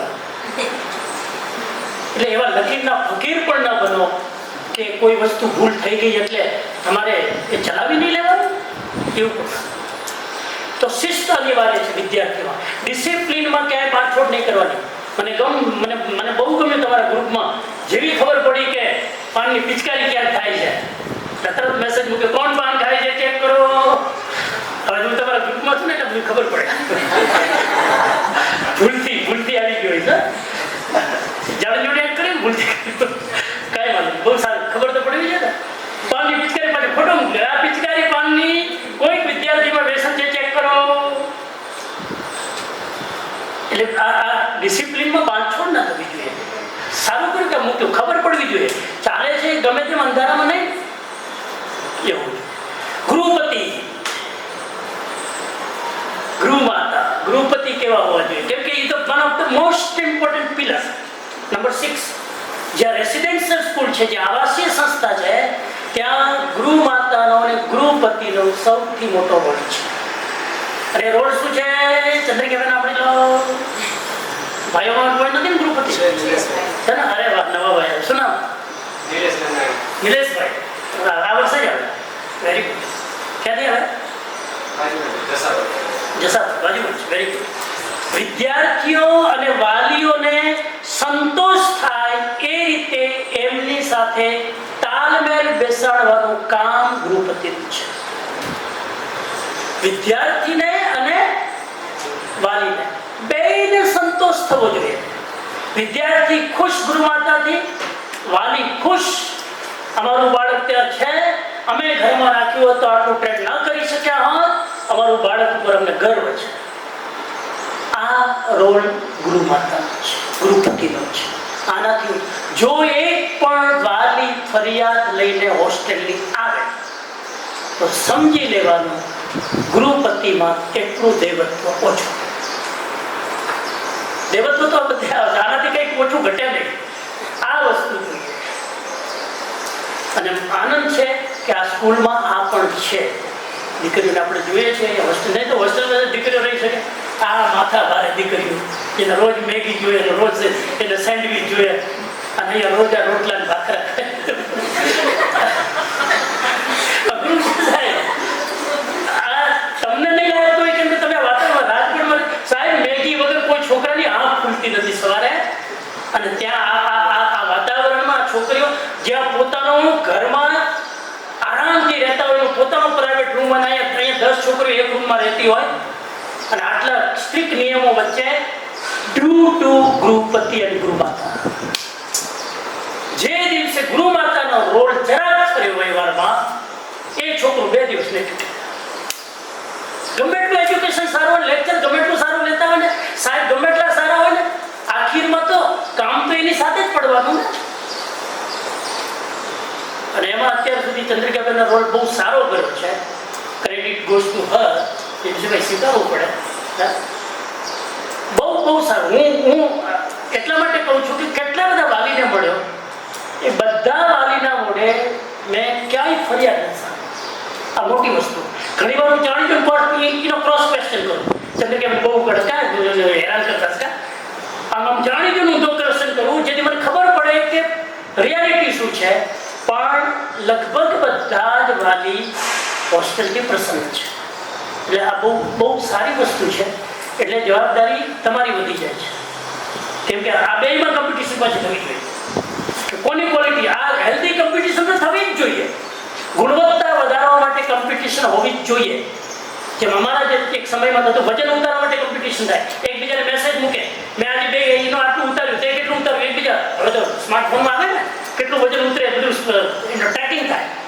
એકબીજા સામે મોટિવેશન હોય તો વજન ઉતારવાની મજા આવે. કોઈ હોય જ નહીં તો ચડાવવાની મજા આવે. ઉતારે ચડાવતા જાઓ, ગાંઠિયા ફાફડા ખાતા જાઓ. મોટિવેશન દરેક બાજુ. તો બહુ સારી વસ્તુ છે. હોસ્ટેલ સ્કૂલ કરતાં પણ વધારે મહત્વની છે. એટલા માટે કે સંસ્કાર ઘડતરનું કામ સ્કૂલ કરતાં હોસ્ટેલ વધારે થાય છે. અને આપણે ત્યાં પુરુષાર્થમાં હોસ્ટેલને સૌથી વધારે મહત્વ આપીએ છીએ. હોસ્ટેલમાં એડમિશન ઘટતા હતા, સંખ્યા ઘટતી જતી હતી, બહુ મોટી ચિંતાનો વિષય હતો. ફાઇનલી એટલું સ્ટ્રોંગ ડિસિઝન લીધું કે હોસ્ટેલ ફ્રી કરી દેવામાં. સાહેબ, જ્યાં 3 કરોડનું દેણું હોય તે હોસ્ટેલ ફ્રી કરી દેવી, પણ આ સમયની માંગ હતી કે ના કરે તો હોસ્ટેલ બંધ થાત, હોસ્ટેલ બંધ થાત તો સંસ્કાર નિર્માણના નામે તાળું લાગી જાય. ગમે એટલી સ્કૂલ સારી ચલાવો, સંસ્કાર નિર્માણમાં જીરો થાય. એજ્યુકેશન આપી તો, ડિગ્રી આપી તો, માર્કશીટ તેમ તગડી થઈ જાય. સંસ્કાર આજે તમે જુઓ, આજે સાહેબ મને આનંદ છે, અહીંથી ગયેલી છોકરીઓ મને મેસેજ કરે, મને ફોન આવે, ખમણજી તમારા આશીર્વાદ જોઈએ, કાલે મારી ટેસ્ટ છે. આજ હું તો બધું તમને કહેતો નથી. મને આ વિદ્યાર્થીનું આ દેવત્વ છે. નહીં તો એમને મને ફોન કરવા નહીં જતું હોય, મારો તો કોઈ સંબંધ નહીં, કોઈ સંપર્ક ના હોય. પણ આ અહીંથી ગયા છે ને, લઈને ગયા છે. આ સંસ્કાર હોસ્ટેલમાં મળે છે. સ્કૂલવાળાનો મને ફોન આવ્યો હિસ્ટ્રીમાં, સ્કૂલવાળા વિદ્યાર્થી કોઈ મને ફોન કર્યો, હા સમજ. હોસ્ટેલવાળા આંખ સામે ચમકે, સ્કૂલવાળાને ખબર જ ન હોય. હું તમને ફરક બતાવું ને. ધીરે ધીરે અમારો પ્લાન છે, જ્યારે પણ થાય આપણી ક્ષમતા, ધીરે ધીરે રેસિડેન્શિયલ સ્કૂલ જ, ગુરુકુળ જ, અપડાઉન વાળા નહીં. તમે જોઈ શકતા હશો ને, હોસ્ટેલમાં જે રહે છે એના વાલીનું વર્તન અને જે રેગ્યુલર સ્કૂલમાં આવે જેનું વર્તન તમે જોઈ લો. મને ક્યાં પૂછો, જોઈ લો, ફરક છે કે નહીં? એટલે ગૃહ માતા અને ગૃહપતિનો રોલ બહુ મોટો છે. they are really lucky કે they are doing the good job. કરવું જ જોઈએ. અને ગૃહમાતા ગૃહપતિ જે કંઈ કામ કરતા હોય, કામ પોતાના સંતોષ માટે અને પોતાના ઓળખાણ માટે કરીએ છીએ. સંસ્થા છે, ઘણીવાર સન્માન મળે ન મળે, તમારું નામ એ બધું આજે તો કહી દીધું ને, સેન્ટરમાં કોણ છે? બાળક. ક્યાંય ભૂલે ચૂકે આપણે કેન્દ્રમાં ના આવી જઈએ. આપણે હાઇલાઇટ થવાનું જ નથી. વિદ્યાર્થી હાઇલાઇટ થાય ને, એમ જ આપણી હાઇલાઇટ છે. એટલે એ આપણે ભગવાનને પ્રાર્થના કરવાની, ક્યાંય મારું નામ ના આવે. હનુમાનજીની જેમ, હનુમાનજી રામની શરણમાં રહેતા હતા, પણ ક્યાંય હનુમાન ચૂપચાપ કામ જ કરતા હોય, એટલા સેવક બનીને ચમકતા રામ જ હોય, હનુમાન ચૂપચાપ સેવા કરતા હોય. એ રીતે આપણે જીવવાનું છે. હનુમાન બનીને, ચાકર બનીને, સેવક બનીને આપણું નામ આગળ ન ચૂકે. કોઈ સન્માન કરે તો એનો આદર છે, સ્વીકાર કરવાનો આપણામાં ભૂખ ના હોય. હું વારંવાર કહું છું, તમને કીધું હતું મેં, દરેક શિક્ષકમાં આચાર્ય બનવાની યોગ્યતા હોવી જોઈએ. દરેક શિક્ષકમાં આચાર્ય બનવાની યોગ્યતા હોવી જોઈએ. કોઈ પણ શિક્ષકમાં આચાર્ય બનવાની ભૂખ ન હોવી જોઈએ. યોગ્યતા દરેકમાં હોવી જોઈએ. આંખ બંધ કરીને ઉભા કરે, હા યા ભાઈ બધા નહીં થાય, આંખ બંધ કરીને ઉભા કરે, તમે કેપેબલ હોવા જોઈએ. યોગ્યતા બધામાં હોવી જોઈએ. ગમે તે મને ઉભા કરીને આચાર્ય બની શકો, પણ ઈચ્છા અને લાલસા ન હોવી જોઈએ કે હું બનું.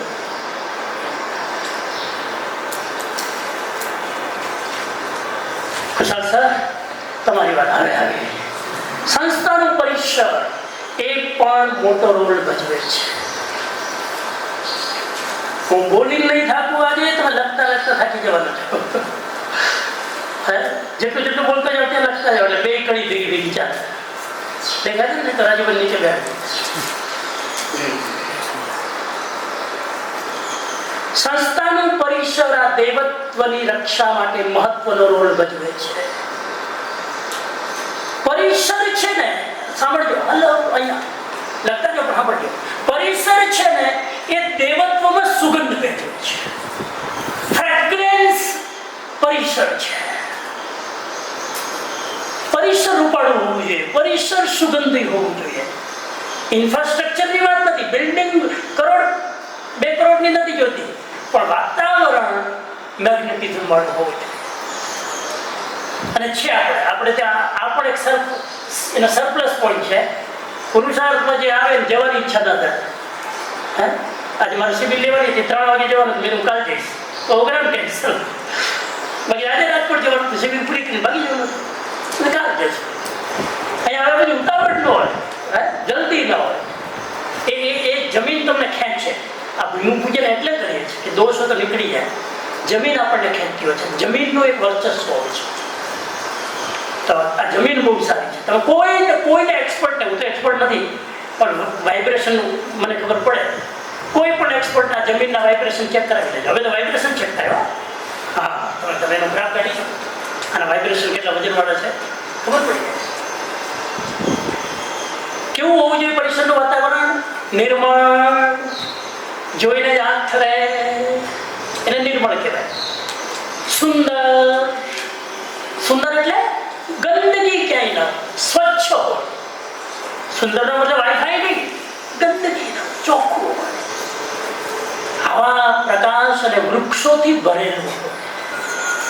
તમે ચેક કરી લો કેમ ગમે છે ને, આમાં અમે ચેક કર્યો. આપણે કેમ ગમે છે આમાંનો ઉપર ચેક કરજો. જે ઘટે એ આથી સુધારવું. હવા છે કે નહીં?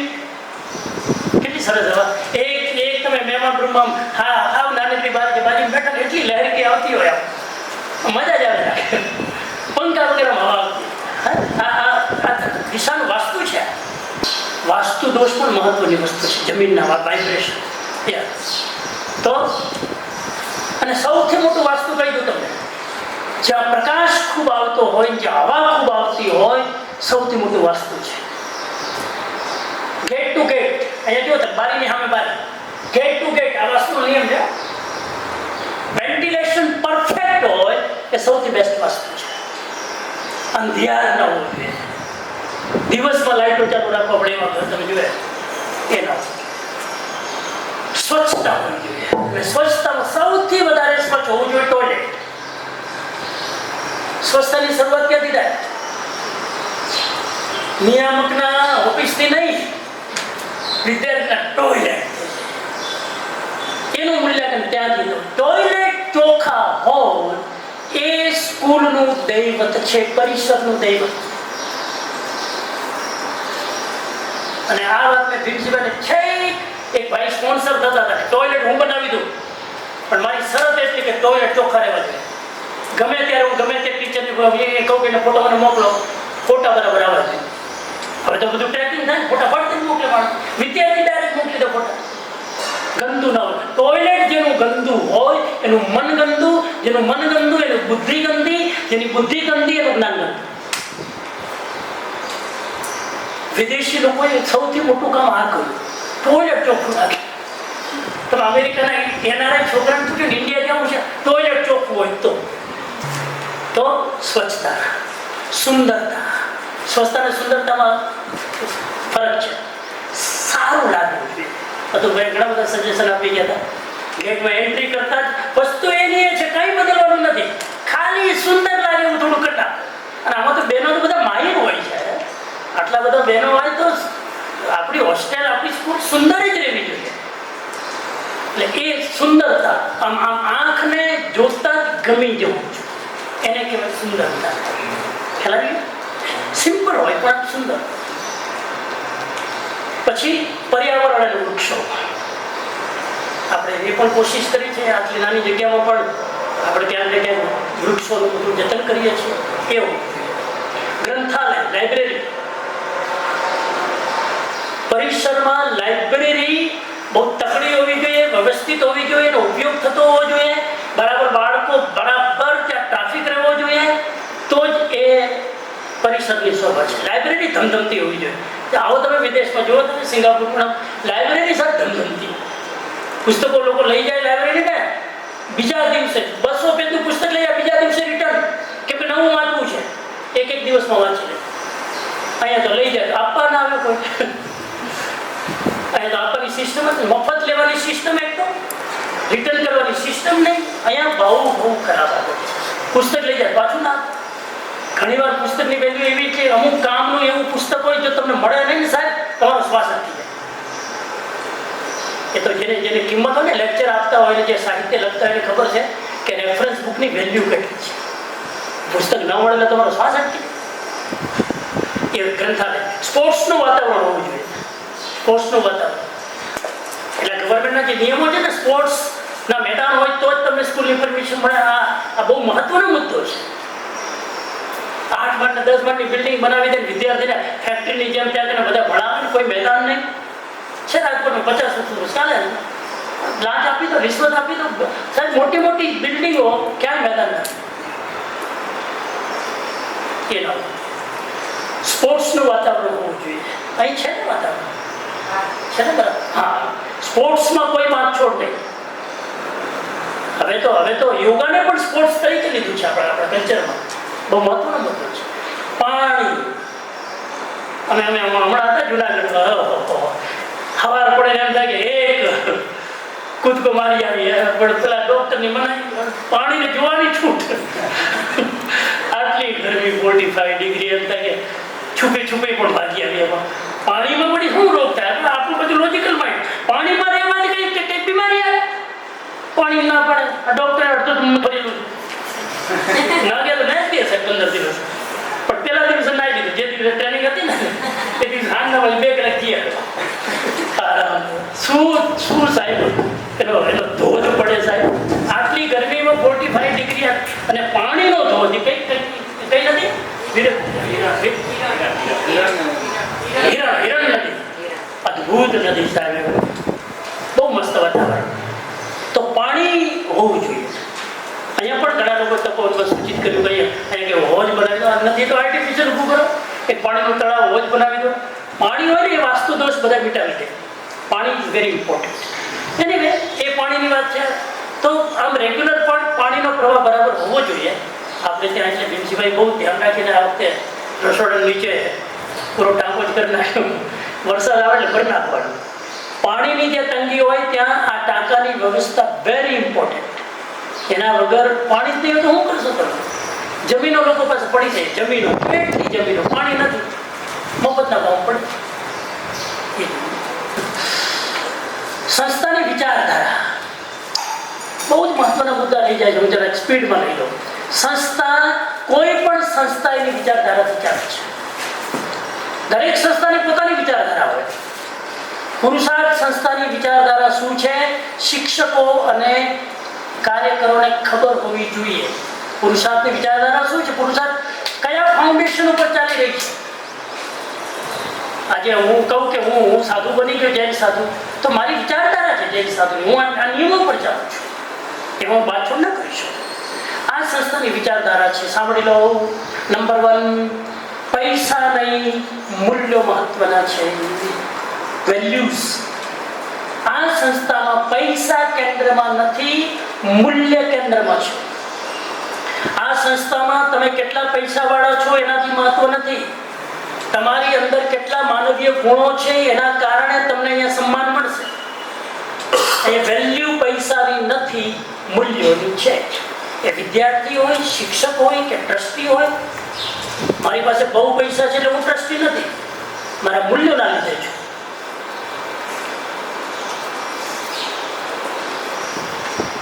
અને ભીમજીભાઈ એમાં કસોટી કરવામાં બહુ એક્સપર્ટ છે ભીમજીભાઈને ખબર નહીં હું શરૂઆતમાં આવતો ને ભીમજીભાઈ મારા ઉપર વોચ કરતો અને બા તો કહેતા મજાકમાં કહેતા એના પહેલા તો ઓળખવા પડશે પહેલા પારખવા પડશે હવે નવા વ્યક્તિ આવે ને વીનો આગળ જઈએ અને એકવાર તમારી નિષ્ઠાની કસોટી થઈ જાય ને પછી તમે રસ્તો ક્રોસ કરી દે પછી તમે સ્વતંત્ર છો પણ સ્વતંત્રતા સાથે એટલી બધી જવાબદારી આવે છે એ જવાબદારીનું ભાન હોય ને એ સ્વતંત્રતા બચાવી શકે આ યાદ રાખજો જવાબદારીના ભાન વગર સ્વતંત્રતા મળી જાય ને રેલમ છેલમ કરી નાખે નંબર 2 સગવડ અને શ્રમને પ્રધાનતા છે અહીંયા સગવડને પ્રધાનતા કોઈ સગવડ નથી જુઓ આ ટીચર જે વિદ્યાર્થીઓ રહેતા એવી રીતે અહીંયા ટીચર રહેતા હોય આ વ્યવસ્થા છે ટીચરની રવિનગર ક્યાં મને મેં તો ટીચર ક્યાં બહુ જોયું નથી એક આટો મારવા જ આપણે ટીચર પણ એના સાથે જાય ને બે ચાર બધા હા કોઈ વ્યવસ્થા વગર ઘરમાં તમારી કરતા ઘણી સારી વ્યવસ્થા છે પણ આ વ્યવસ્થા એટલે અહીંયા સગવડને પ્રધાનતા નથી અહીંયા તમે કાર્ય કરો તમે તમારું આપો તમારી ક્રિએટિવિટી આપો તમારી ટેલેન્ટ અહીંયા નાખો આની કિંમત છે સગવડનો પ્રધાનતા નથી એટલે તમને કોઈ આવીને એમ ડિમાન્ડ કરે સાહેબ મને રૂમ મળે કે એક મને ક્વાર્ટર મળે સાહેબ સમજી જાય કે અહીંયા કંઈ કરી શકવાના નથી પહેલા અગવડમાં ટેન્ટમાં રાખો, પછી એને ધીમે ધીમે સગવડ બની. એ અમારી પોલિસી છે. અહીંયા તમે જો તો કોના બાળકો 3 વર્ષ સુધી ટેન્ટમાં, હજુ ટેન્ટમાં છે. અને હવે જ્યારે હોસ્ટેલ બનશે ત્યારે રહેશે ને એનો આનંદ અલગ હશે. પણ પેલા હોસ્ટેલમાં રાખી દીધા પછી ટેન્ટમાં મૂકો તો ભાગી જાય, ટેન્ટમાં જાય, સીધા ઘરે જાય.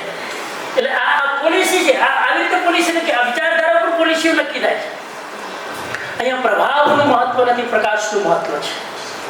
કોઈના પ્રભાવનું મહત્વ નથી. ગમે એટલો સારો ટીચર હોય, ગમે એટલો ટેલેન્ટેડ હોય, ગમે એટલો અનુભવી હોય, બેકગ્રાઉન્ડ હોય, અહીંયા બધા સમાન છે. મહત્વ શેનું છે? તમે કેટલો પ્રકાશ ફેલાવી શકો છો. તમે વિદ્યાર્થીઓમાં એવો પ્રાણ ફૂંકો કે વિદ્યાર્થી દુનિયાના ગમે તે છેડે જાય, સાહેબ આપણી હવા ફેલાવે. આ અહીંની વિચારધારા છે. આ વિચારધારા પર સ્કૂલ ચાલે છે. સમજી રહ્યા છો તમે? તમને કોઈ પૂછે તો આ તમે જવાબ યાદ રાખજો. આ સંસ્થા આ વિચારધારા ઉપર ચાલે છે. નંબર 4, બુદ્ધિ નહીં, અહીંયા શુદ્ધિને મહત્વ છે. કોઈ પણ બાળક 2, 3, 4% ઓછા આવશે, કોઈ ટીચર નહીં કે કોઈ સાહેબ નહીં કે કેમ તમે 3% ઓછા આવ્યા. આ સ્કૂલની નીતિ જ નથી. પણ આ સ્કૂલની એક નીતિ છે કે જો ડિસિપ્લિન નહીં હોય, ચોરી કરતો હશે, બીજું કરતો હશે, એ નહીં ચાલે. અહીંયા શુદ્ધિનું મહત્વ છે, બુદ્ધિનું નહીં. અને નંબર 5, અહીંયા સ્વાર્થને પ્રધાનતા નથી, પરમાર્થને પ્રધાનતા છે. તમારો વ્યક્તિગત સ્વાર્થને પૂર્ણ કરી શકો તો જ આ સંસ્થામાં તમારો પ્રવેશ છે. બહુ અઘરી તપસ્યા છે. અને આ તપસ્યા તમે કરો છો એટલે તમારામાં દૈવત્વ છે. સ્વાર્થથી શિક્ષકમાં દૈવત્વ ના. અને આ જે પરમાર્થ કરીને તમે કરી શકો છો એટલે અમે એનું મૂલ્યાંકન કરીએ છીએ. અમે આ વખતે ટીચરનું મૂલ્યાંકન કર્યું, રાઈટ. અમે થોડા ટીચરને સિલેક્ટ કર્યા, એના ખાતામાં પૈસા નાખ્યા, એફડી કરાવી. આ એટલા માટે કે તમારી અંદર પરમાર્થ છે. તમે શિક્ષણને યજ્ઞ સમજીને કરો છો, જોબ સમજીને નહીં. એટલા હંમેશા વિચારધારા પ્રમાણે નિર્ણયો લેવાતા હોય છે. કોઈ પણ આ સંસ્થામાં નિર્ણય લેવાય એનો બેઝ શું છે? ઘણા એવું થતું હોય, ઘણા વિદ્યાર્થીને એમ થાય, આપણને થતું હોય, આ પ્રિન્સિપલ ઓફિસમાં કોઈ પણ પ્રોબ્લેમ લઈ જાય ને, આમ કાંઈ પણ પ્રોબ્લેમ, કેટલા બધા પ્રોબ્લેમ જતા. આ રવિના બેન કંઈક લઈ જાય, એક્ઝામ્પલ લઈ જાય, ઘર નહીં તો ગમે તે છૂટ જ છે, 24 કલાક ઓપન. આટલા તો શ્રીનાથજીના દરવાજા ખુલ્લા નથી રહેતા. કઈ 2 કલાકમાં બંધ કરી દે. મંગલા અહીંયા રોજ મંગલા, 24 કલાક મંગલા. અને ગમે ત્યારે જાય સાહેબ જે જવાબ કે આપણને જવાબ કેમ નથી સૂચતો? અને 2 મિનિટમાં સાહેબ કે આમ કરો. આ નિર્ણયો આ સંસ્થાની વિચારધારામાંથી આવે છે. ખ્યાલ આવે? હું શું કહું છું? નિર્ણય કરતા શીખવું, આ શીખી લેજો. તમારી લાઈફની એક વિચારધારા પહેલા બનાવો, તમારી લાઈફની એક સિદ્ધાંત બનાવો, તમારી લાઈફની એક પરંપરા, ટ્રેડિશન બનાવો. મારા ઉસૂલો મારી લાઈફમાં કયા છે? તો ઉસૂલો મારી લાઈફમાં મેં નક્કી કરી દીધા ને, મારા કોઈ પણ નિર્ણયો એ ઉસૂલોથી વિરુદ્ધ નહીં. એટલે નિર્ણય તમારે ના લાગે. બોલો હીરાભાઈ. સાહેબનો એક સિદ્ધાંત છે, તમે ગમે ત્યારે ત્યાં જાઓ તો આપણે સાહેબને ફોન કરો, આપણે એમ ચાલો હું પછી કરીએ, પછી રહી જાય છે. એટલે પછી એ સિદ્ધાંતથી મને એમ કે જે કામ જ્યારે કરવાનું હોય ત્યારે જ કરો, એટલે ઘણો બધો ફાયદો થતો રહે. પછી ઓલું તો આપણે પછી કરી નાખીએ ને પછી ખાતું એમ પણ કામ છે એ તાત્કાલિક જે કીધું જે વસ્તુ યાદ આવી ત્યારે જ કરી લો. કામ હાવ નાનું છે પણ એ સમય નહીં તમે ભૂલી જ જવાના. અતુલભાઈ છે ને, તમે ઓળખી જાઓ. અતુલભાઈ ઘણી વાર ત્યાં રાતના 2 વાગે મને ફોન કરે. મેં તો અતુલભાઈ હુઓ છો કે રાતના 2 વાગ્યા? તો પણ મને વિચાર આવ્યો ત્યારે. કોઈ વિચાર આવે તો કહી દેવાનું, નહીં તો આ વિચાર નીકળી જશે. અને એ વિચારની કિંમત કરોડ રૂપિયા કરતા વધારે છે. મેં તો કે મને વિચાર આવે એટલે મારે એને એપ્લાય કરવું જ પડે. એની ખાસિયત આ માણસ એટલો સફળ, એનું ઇંગ્લિશ હાવ તૂટું ફૂટું છે. એ માણસ મેનેજમેન્ટ, પણ એ માણસને જે વિચાર આવે તરત ને તરત ક્રિયા. અમે અહીં સંકલ્પ કર્યા, અમે અહીંયા સંકલ્પ કરીએ, હજુ તો અમે પ્લાન કરીએ એના પહેલાં તો ત્યાં કરે બધું એપ્લિકેશન ચાલુ થઈ ગયું. આ હોસ્ટેલ બનાવવાનું પ્લાન છે એ બધી એનું ફિલ્ડ વર્ક ચાલુ થઈ ગયું. અમારા અહીંયા હજુ સ્લાઇડના ઠેકાણા ઠેકાણા જ છે. કહેવાનો મતલબ એટલું સ્પીડી વર્ક એ બહુ ઇમ્પોર્ટન્ટ છે. વિકાસનો ગ્રાફ વધતો રહેવો જોઈએ. આ મોસ્ટ ઇમ્પોર્ટન્ટ વિચારધારા સંસ્થાની. આ સ્કૂલ તમે વિચાર કરો લગભગ 5-7 વર્ષ પહેલા 10 વર્ષ પહેલા તો મેં જોઈ છે આ સ્કૂલનો ગ્રાફ વધ્યો કે ઘટ્યો? બોલો તમે બધું બોલો. વધ્યો ને? ગુણવત્તા ઘટી નથી ને? સાહેબ યાદ રાખજો, કોઈ પણ સંસ્થાની ગુણવત્તા વધારવીને બહુ સહેલી છે. તમે જમ મારી વધારી શકો. આમ એટલો ઉત્સાહ આવે ને, આમ 2 વર્ષમાં ક્યાંય લઈ જાઓ અને 2 વર્ષ પછી એવા થાકે. અમિતાભ બચ્ચન બનવું બહુ સહેલું છે, પણ અમિતાભ બચ્ચનની જગ્યાએ ટકી રહેવું ને બહુ અઘરું છે. પહોંચી જવું તો બહુ સહેલું છે, પણ પછી ત્યાં ટકી રહેવું બહુ અઘરું છે. આ પુરુષાર્થના ગ્રાફને નીચે ઉતારવું ને બહુ અઘરો છે. એટલે એમાં તમારી બધાને આપણી જવાબદારી છે. આપણે બધા આ ગ્રાફ વધવો જોઈએ. દર વર્ષે સ્થાપના દિવસ પહેલા વિચારો કે ગ્રાફ કેટલો વધ્યો, કઈ કઈ ભૂલો થઈ, કઈ કઈ ભૂલો સુધારવાની છે, કઈ કોઈ નવું શીખવાનું છે. અને એક યાદ રાખજો, કોઈ પણ સંસ્થા જ્યારે વિકાસ નથી કરતી ને ત્યારે એનો વિકાસ અટકી નથી જતો, પતન સમજાય છે. હેલો, સમજાય છે કે નહીં? આ એક એટમ બોમ્બ છે ભાઈ. કોઈ સંસ્થાનો વિકાસ આપણને નથી થતો, ચલો ભાઈ કઈ પ્રોબ્લેમ છે તો એ ત્યાં અટકતું નથી. વિકાસ ત્યાં રહેતો નથી સ્થિર, એ નીચે ઉતરે છે. આગળ નહીં વધો તો પાછળ જશે. આગળ નહીં વધવાનો મતલબ તમે પાછળ જવાની શરૂ કરી દેજો. એટલે બહુ જ ગ્રોથ જાળવી રાખવાની છે. અને તમે કહેશો કે ભાઈ આ તો ભીમ સિવાયની સંસ્થા છે, અમારે અમે નોકરી કરીએ, ગ્રાફ વધે ભીમ સિવાય અમારું નહીં. એ હું આગળ કહું છું, સંસ્થાનો વિકાસ એ તમારો વિકાસ છે, તમારો વિકાસ એ સંસ્થાનો વિકાસ છે. અને સંસ્થાનું પણ એક પોતાનું ચરિત્ર હોય છે. જેમ વ્યક્તિનું ચરિત્ર હોય ને એમ સંસ્થાનું પણ પોતાનું ચરિત્ર હોય. સંસ્થા ચરિત્રના નામે ઓળખાતી હોય. પુરુષાર્થ એટલે સાહેબ ત્યાં કને તમે દીકરીને આંખ બંધ કરીને મૂકી દો, કોઈ ચિંતા નથી. આ સંસ્થાનું ચરિત્ર, કોઈ વ્યક્તિનું ચરિત્ર એ બોલતું નથી. તો સંસ્થાનું પોતાનું ચરિત્ર હોય છે. અને ચરિત્રમાં સૌથી મોટો મુદ્દો છે પ્રામાણિકતા. એ સંસ્થાનું ચરિત્ર છે. એમાં બાંધછોડ નહીં ચાલે. ભણાવવામાં, બીજા કામમાં, પૈસામાં, પ્રામાણિકતામાં બાંધછોડ ના ચાલે. ઘણા લોકો એવું માને, ઘણા ટ્રસ્ટીઓ કે ઘણા જે કાર્યકરો એવું માને કે જીવનમાં આમ પોતાના વ્યક્તિગત જીવનમાં બહુ પ્રામાણિક હોય. માન લો કે હું છું તો મારા વ્યક્તિગત જીવનમાં બહુ પ્રામાણિક હોય, પણ સંસ્થા માટે ભીમસિંહ થોડું આડું ઊંડું કરતા ને સમજી ગયા તમારે? ઘણા લોકો વ્યક્તિગત જીવનમાં પ્રામાણિક હોય, પણ સંસ્થાની વાત આવે કે ત્યાં બેઈમાની કરવી પડે. પછી આપણે કેમ બેઈમાની?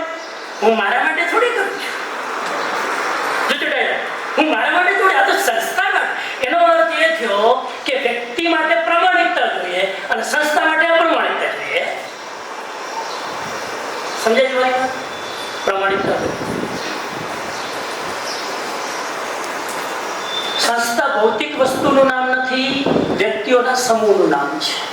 એટલે વ્યક્તિઓનો સમૂહ બરાબર હશે તો સંસ્થા. બસ પૂરું કરું છું. આઈ લો ભૂખ લાગી જશે. મારે ખાવાનું નથી, ખાઈ એ કેવું ખાઈ તમને ખાવા દો. એટલે સમૂહ વ્યક્તિઓથી બને છે ને. એટલે શું છે, આ એક મહત્વનો મુદ્દો છે. કહ્યું વ્યક્તિગત આપણા વ્યક્તિઓની અંદર તાલમેલ બરાબર હોવું જોઈએ. અહીંયા આ મુદ્દો છે. તમારામાં આપસમાં ગુટબાજી હોય, તમારું ગ્રુપિઝમ હોય, અમે તો 3 સાથે રહીએ, અમે તો 2 ભેગા રહીએ, બીજા ન ચાલે મારી સાથે. આ ગુટબંધી જો અહીં આવી જાય, આ સંસ્થાના દેવત્વમાં બહુ મોટું પંચર પાડે છે. ગ્રુપિઝમ હોય તો ખતરનાક. અમુક 2-3 જણા અમે 2-3 જણા અમારો જ ગ્રુપ, અમે જ વાત કરીએ, અમે જ ભેગા ભાઈ બીજો કોઈ એવી ત્રાસ જોવાય. આવડે એ ક્યાં પૂછે કે બીજાની ગલીનો કૂતરો આપણી ગલી ના પૂછે બીજાનું. આ સંસ્થામાં ના ચાલે. આ સંસ્થા એક પરિવાર છે. Everybody have to respect each and everyone. રવિનાબેન રસોડું સંભાળે છે એટલે ચંદ્રિકાબેન ધ્યાન નહીં આપવું એવું નથી. રવિનાબેન સંભાળતા હોય તો એમાં ચંદ્રિકાબેન હેલ્પ કરવાની હોય તો ત્યાં કરવાની જ હોય. કહું છું, કહેવાની મતલબ આપણે સમૂહમાં છીએ એટલે એકબીજાના કામમાં પૂરક બનવાનું છે. બહુ મહત્વનો મુદ્દો છે. સંસ્થા આનાથી તૂટે છે, ધ્યાન રાખજો. ઘણી વાર એવું કે અમુક ટીચરો અમુક ટીચરને બહુ મહત્વ આપે, અમુક ચાલે. તમારું શું કહેવાય આ બધું આ ભતીજાવાદ ના આવવો જોઈએ ક્યારે. આ સંતાને ખતમ કરી નાખે એ વસ્તુ ના આવી જોઈએ. વ્યક્તિથી સંસ્થા વિકસે છે અને સંસ્થાથી વ્યક્તિ વિકસે છે. જેટલું પુરુષાર્થનું નામ થાય એટલું તમારું થાય કે નહીં? આજે તમે જાઓ ગાંધીનગર આપણે જઈએ તો મૂળભાઈ તમને આદર કરે કે નહીં? તમે ખાલી તમે જ કહો તમે નામે ના લો, હું પુરુષાર્થમાંથી આવે એટલું કહો, જો તમારી ટ્રીટ અલગ રીતે થશે. આ આપણી પૂર્વી છે. વહીવટ વ્યવસ્થા વિદ્યાર્થીઓના જીવન ઘડતરને અનુલક્ષી હોવી જોઈએ. નજીભાઈ એક એકના ટાર્ગેટ થઈ જાય. રાજુભાઈ બીજા ક્યાં ક્યાં બધા વહીવટ વાળા? આ વહીવટનો મુદ્દો છે. વહીવટી વ્યવસ્થા પણ એવી હોવી જોઈએ કે વિદ્યાર્થીઓના જીવન ઘડતરને અનુરૂપ. કોઈ ફી ભરવા આવ્યો, હવે ઉભારણ થોડી વાર ઉતાવળ જાતલી આ બોલે એટલે ગયા. હું એમ નથી કીધું બોલે છે નગીનભાઈ, તો હવે શું કે અહીંયા સદાઈ ગયા, ખડાઈ ગયા. Very good. હવે ટકી રહેજો. હા, અહીંયા બધા સરકારી નો મોહ હોય ને, સરકારીમાં જાઉં, સરકારીમાં જાઉં. સરકારીમાં હું થાર્યું છે બિહાર ને, સરકારીમાં પૈસા મળશે, આ ઓળખાર નહીં આવે. આ કામ કરવાનો ઓળખાર તમને પૂછી જાઓ ભૂસા સરને, ઉપડ્યા થાય છે. અહીંયા તો જીવન બધા પરિવારના જ છે. આ બધું શીખો એકબીજાથી. સાહેબ પગારનો કોઈ ગમે નથી, પૂછો. પણ રાતના હુએ એટલે માઈનો રાજી ના થાય સાહેબ. બધું બરાબર, પણ એનો 3 જણા ત્યાં બેઠા હોય, હાજરી પુરાવીને આવી જતા હોય, આખો દિવસ અહીંયા પસાર કરે, પગાર ત્યાંથી તો મરી જવું. તમારો અંદરનો માયલો છે ને એ ચૂગલી ખાધા વગર એ કહેશે જ કે બેટા તું ખોટું કરે છે. અંદરથી તમે અપ્રમાણિક કેવી રીતે થઈ શકશો? બીજાને ધોખો આપશો, જાતને કેવી રીતે આપશો? એટલે વહીવટી કામ એવું હોવું જોઈએ. કેમ કે એમની પાસે બધા એડમિશન માટે આવે, એમની પાસે બધા આવે, એટલે ત્યાં પણ ટીચરથી પણ વિશેષ રોલ અદા કરવો જોઈએ ને લાગવું જોઈએ કે નહીં આ પુરુષાર્થના સ્ટાફનું ગૌરવ છે. એ રીતે આપણો વર્તાવ છે જ. એટલે આનંદની વાત છે, એ બધું સારું જ છે, પણ આ બધા મુદ્દાઓ બહુ જ મહત્વના છે. આર્થિક વ્યવસ્થા સમજો. આર્થિક વ્યવસ્થા સ્પષ્ટ, સુદ્રઢ અને આયોજન પૂર્વકની હોવી જોઈએ. 3 કન્ડિશન અમે એડ કરી. આમ હતું પાણદેવભાઈ ચૂકી ગયા, જે ગ્રેસ ચૂકી જાય સાધુ યાદ કરાવે. સાહેબ આ કલયુગ ચમત્કાર છે. પછી અમારો હું પૈસા સાથે લેવા દો? પૈસાની જેટલી ચિંતા ભીમસિંહભાઈના સંસ્થાન નથી એના કરતા તમારે વધારે. પણ તો આર્થિક વ્યવસ્થા સ્પષ્ટ હોવી જોઈએ, ક્લિયર કટ. સ્પષ્ટ એટલે ખબર હોવી જોઈએ કેટલું શું છે, ક્લિયર કટ. સ્પષ્ટ એટલે કયો પૈસો ક્યાં વપરાવો જોઈએ ખબર હોવી જોઈએ. એજ્યુકેશનનો પૈસો એજ્યુકેશનમાં કેવો જોઈએ, કન્સ્ટ્રક્શનમાં કેમ જાય છે, આ સ્પષ્ટતા છે.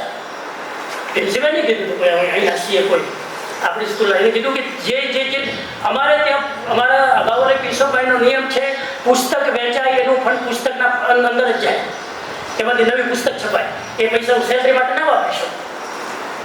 ખ્યાલ આવે છે તમને? આ બધું મેનેજમેન્ટ શીખ્યું. જેના માટે પૈસો આવ્યો એના માટે વપરાય. બિલ્ડિંગ માટે આપણે તો આના પૈસા અહીંયા ફેર, આના પૈસા એડજસ્ટમેન્ટ કરીએ છીએ ને. આઈ નો આ તમારી વૃત્તિ નથી, આ તમારી મજબૂરી છે. હું સમજુ છું આપણી મજબૂરી છે, વૃત્તિ નથી. આપણે આવું કરવાનો સ્વભાવ જ નથી, પણ મજબૂરી વશ કરવું પડે છે. એટલે આ સ્પષ્ટતા હોવી જોઈએ, સુદૃઢ સ્થિતિ હોવી જોઈએ. આ બીજો શબ્દ વાપરું છું. ખંડ તગડું હોવું જોઈએ સંસ્થામાં. શિક્ષણ સંસ્થાની પોતાની વિચારધારા હોય છે. એ વિચારધારા માનવીના વિકાસમાં અવરોધરૂપ ન બનવી જોઈએ. સંસ્થાના પોતાના સિદ્ધાંત હોય ને, પણ એનાથી જો વ્યક્તિનો વિકાસ ન થાય, વ્યક્તિ જો અટકી જાય તો એ સંસ્થાના નિયમમાં ફેરફાર કરવો જોઈએ. વિચારધારા પણ મહત્વની નથી, વ્યક્તિનો વિકાસ મહત્વનો છે. ઘણા લોકો જીદ લઈને બેઠા હોય, નહીં હું ત્યાં પરિવર્તન ના કરું, મારી બાપદાદાની પરંપરા, મારા કુળની પરંપરા, રાતા કુળની પરંપરા. કુળની પરંપરા વ્યક્તિ મરી જતો તો બદલવી જોઈએ. એટલે વ્યક્તિનો વિકાસ મહત્વનો છે, વિચારધારા કે પરંપરાની. પરંપરા તો હું પોતે ઊભી કરું છું, વ્યક્તિના નિર્માણ માટે ઊભી કરું છું. એ નિર્માણ ન થતું તો વિચારને બદલવા જોઈએ. સમાપન. હવે સમાપન થયું. સમાપનમાં શું કરવાનું? નંબર 1, જે અદ્રશ્યને જોઈ શકે તે અસંભવને પણ કરી શકે. આ બધા મેં કીધું બુલેટ છે, બધી બુલેટ હાથમાં રાખજો. જે ઇંગ્લિશમાં કહેવત છે, who can see the invisible, who can see the invisible, they can do the impossible. સમજાણું? અંગ્રેજી ક્લાસ બધાને ચાલે છે. અદ્રશ્યને જે જોઈ શકો, આંખોથી જે નથી દેખાતું એ તમે જો જોઈ શકો ને તો તમે અસંભવમાં અસંભવને તમે કરી શકો.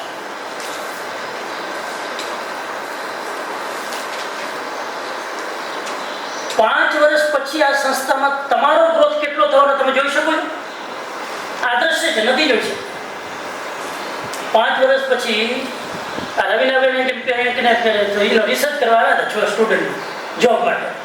આવતા આવતા આટલા અહીંયા મારો ગ્રોથ કેટલા સમયમાં થવાનો છે હું જોઈ શકતો નથી. મને ખબર નથી 10 વર્ષ પહેલા કે પુરુષાર્થમાં હું આવી રીતે જોડાઈ શકીશ. બરાબર, અદ્રશ્ય. પણ એ અદ્રશ્યને જો હું જોઈ શકું ને તો ઇમ્પોસિબલમાં ઇમ્પોસિબલ હું કરી શકું. પહેલા જોઈ શકવું જોઈએ. અત્યારે તમે જોઈ લો કે 10 વર્ષમાં તમારો જમ્પ કેટલો થવાનો છે એ તો જો અત્યારે તમે જોઈ શકો ને તો અત્યારે તમે ઇમ્પોસિબલ પોસિબલ કરી શકો. સમજાણું જ નહીં? જો સૂત્ર બોલું સમજાવવું જોઈએ કે જે તમને ખબર નથી કે મારું 5 વર્ષ પછી શું થવાનું છે એ અત્યારે તમે જો કલ્પના કરી શકો ને તો અત્યારે તમે જે વસ્તુ અસંભવ લાગે છે એ પણ કરી શકશો. કેમ કે એમાં તમને તમારું ભવિષ્ય દેખાય છે. આપણને અદ્રશ્ય નથી દેખાતું ને એટલે અત્યારે ઢીલા ઢમ થઈને બેઠા છે. આ કુશાલ સરને 5 વર્ષ પછીનું નથી દેખાતું ને એટલે એ જો દેખાય કે આ સંસ્થા જો હું જરાક 6 મહિના આટો મારી આવીશ ને તો મને મારું તપોવનનું અદ્રશ્ય દ્રશ્ય અત્યારે દેખાય છે. મને મારી હોસ્ટેલ અત્યારે નથી થઈ, અત્યારે દેખાય છે. અત્યારે હું ઇમેજિન કરી શકું છું તો હું અત્યારે અસંભવ સંભવ કરી શકું. આ એક્ઝામ્પલ. નંબર 2, એનો અર્થ એ થયો કે જે દૂરનું જોઈ શકે એ નજીકને સુધારી શકે. દૂરનું તમે જોઈ શકો, દૂરનું એટલે દૂરદ્રષ્ટિવાન વ્યક્તિ કહેવાય. દૂરદ્રષ્ટા એક શબ્દ આવે છે જ્ઞાનીઓ માટે કે બહુ દૂરદ્રષ્ટા છો. એને 10 વર્ષ પહેલાનું દેખાય. જે દૂરનું જોઈ શકે કે આ સંસ્થા 20 વર્ષ પછી ક્યાં હશે ને મને ખબર છે. પણ ગંદે ના આવતું, સપને ના આવતું, પણ 20 વર્ષ પછીનો પ્લાન ખબર હોય એ જો હું જોઈ શકું તો ઇમ્પોસિબલમાં ઇમ્પોસિબલમાંથી કરી શકું. નંબર 3, કોઈ પણ વસ્તુની સિદ્ધિ સમર્પણ વિના થતી નથી. દરેક ટીચરમાં, ભૂલી જાઓ 2 કલાકનું લેક્ચર, દરેક ટીચરમાં સમર્પણનો ગુણ હોવો જોઈએ. મેં તમને કીધું છે આ સંસ્થા બીજાની જેમ સામાન્ય સંસ્થા નથી. અહીંયા પગારદારના ધોરણે કે પગારના ધોરણે કે એ રીતે તમારી સાથે વ્યવહાર કરવામાં નથી આવતો. એક પરિવારના મેમ્બરની જેમ અહીંયા તમે ગમે ત્યારે ચાય પી શકો છો, ગમે ત્યારે નાસ્તો કરી શકો છો. તમારે ગમે ત્યારે પૈસા જોતા હોય, તમારા પરિવારમાં કોઈ બીમારી, સાહેબ મને અત્યારે 50,000 જોઈએ, ભલે સાહેબ વ્યાજ 1000 ભરતા હોય તમને 50,000 વ્યસ્ત થઈ જશે. થાય છે કે નહીં બોલો? આ દ્રષ્ટિકોણ આખો અલગ છે. એટલા માટે કોઈ પણ વસ્તુની સિદ્ધિ માટે સમર્પણ રાખો. સાહેબે કીધું કાલ તમારે આવવાનું છે, કીધું કાલ તમારે આવવાનું છે. સાહેબ પાસે જવાબ તો હોય ને, હું કેમ આવવાનું? સીધી ગોળી છૂટે, કાલ હાજર રહેવાનું. હવે અહીંયા તમે 5 પ્રશ્નો કરો તો સમજી લેવાનું સમર્પણમાં. હું કાલે વાત કરતો તમારે હોસ્ટેલમાં છે ને તપાવવાનું પેલી પાર્ટી કેટલી કે અમારે તો બધા આવા ભરા ગયા, મારે જવું જ નથી. અમુક કે નવરાત્રી બધા કે મને ઈચ્છા જ ન હોય. મેં કીધું મન ધાર્યું કરવાનું કે સંસ્થાના નિયમ પ્રમાણે કરવાનું? મન ધાર્યું કરો એમાં તમે મનના ગુલામ થયા, બધાની નજરમાં ઉતરી ગયા, તમે સ્વચ્છંદી થયા. કાલે મેં 15 મિનિટ સમજે ને મને કહો આ તો મને ખબર જ નથી. આમ એવી ચહેરા ઉપર લાઈટ થઈ જાણે કે આત્મનું જ્ઞાન ન થઈ ગયું. મને હવે સમજાય ગયું, આટલા વર્ષમાં જે ના સમજાય. મેં કહ્યું એક સમર્પણ તમને એટલી બધી હરણફાળ ઉછાળ તમારી જિંદગીમાં લાવશે જે તમારી લાજ મેં ના લાવી શકે. એક માણસ, સાંભળજો સાહેબ, સોરી લેટ થઈ ગયું, એક માણસ રોજના 12 કલાક કડી મહેનત કર્યા સ્કૂલમાં, અને બીજો વ્યક્તિ માત્ર સમર્પણ રાખે. સર નેક્સ્ટ આદેશ કઈ બોલો, મારાથી કંઈ થતું નથી, તમે કહ્યું એવું કરી દઈશ. બાકી હું બેઠો રહીશ. આદેશ કરો. એ સમર્પણ જો હોય ને, એ સમર્પણ વાળો 1 કલાક કામ કરે, પેલો 12 કલાક કરે, અને એના કરતા 1 કલાક તો કમાવે. આ વેલ્યુ છે સમર્પણની. એટલે એને તમે ભીમસિંહભાઈ કારણ વગર તમને બોલાવે નહીં. પેલા આ વિશ્વાસ હોવો જોઈએ. એમને શોખ નથી નવરા બેઠા બેઠા પોતે નવરા હાલો બીજા બોલે, એ શોખ નથી. તમારું કામ હોય જે તમે જ કરી શકતા હોય, બીજા ના કરી શકતા હોય તો તમને ચિંતા. અને એમાંય મેં તમને છૂટ આપી, તમારે વ્યક્તિગત પ્રશ્નો તો રજૂ કરો ને. વ્યક્તિગત પ્રશ્નો રજૂ કરવાની છૂટ છે, એમાં સમર્પણને છાંટ નથી આવતી. પણ તમે કહો કે ના હું આમ નહીં આવું, મારું આમ નહીં થાય, મારું આમ નહીં થાય, તો તમારો ગ્રોથ નહીં થાય. આ બીજું સમજી લો. આ સમર્પણ કોના માટે? સંસ્થા માટે, તમારા માટે. મને ભીમસિંહભાઈ એક્ઝામ્પલ આપતા હતા, જેટલા લોકો આ સ્કૂલમાંથી સમર્પિત થઈને નીકળ્યા છે ને, બધા ટોપ ઉપર છે. કાજલબેનથી લઈને એને એક્ઝામ્પલ આપવાનું ચાલુ કર્યા. જેટલા અહીંથી ગયા છે કે મજબૂરી વચ્ચે જવું પડ્યું, જેટલા એ સમર્પિત થઈને રહ્યા, અત્યારે ટોપ ઉપર પોતાના ક્ષેત્રમાં છે. એટલે જિંદગીમાં ટોપ ઉપર બધી જગ્યાએ રહેવું હોય તો એની ચાવી છે કે સમર્પિત. કોઈ કામ મારાથી ના થાય. સાહેબે કીધું ને, અમારા ગુરુજી હતા મહાપ્રજ્ઞજી, એના ગુરુજી હતા આચાર્ય તુલસી. તો મહાપ્રજ્ઞજીને આચાર્ય તુલસીએ કીધું કે સંસ્કૃતમાં લેક્ચર આપવાનું છે, આવશે?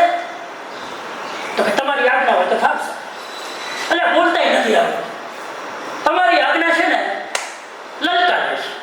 સાહેબ આ તાકાત છે આજ્ઞાની, આ ઓર્ડરની તાકાત. ઓર્ડર તમને કર્યો હોય ને તો ઓર્ડરમાં એટલું બળ હોય કે તમને કરાવે. અને ધારા પ્રવાહી સંસ્કૃતમાં બોલ્યા સાહેબ.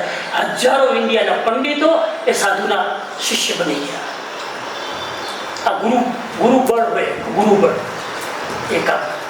તો સમર્પણ, ડેડિકેશન અંગ્રેજીમાં કહેવાય, ડેડિકેશન. સામો ક્વેશ્ચન નહીં કરવા. ડેડિકેશન એટલે શું? સામો ક્વેશ્ચન. સાહેબ આમ નહીં કરું, આમ કરું તો હાલે નહીં. સાહેબ કે સજા બધું હાલે.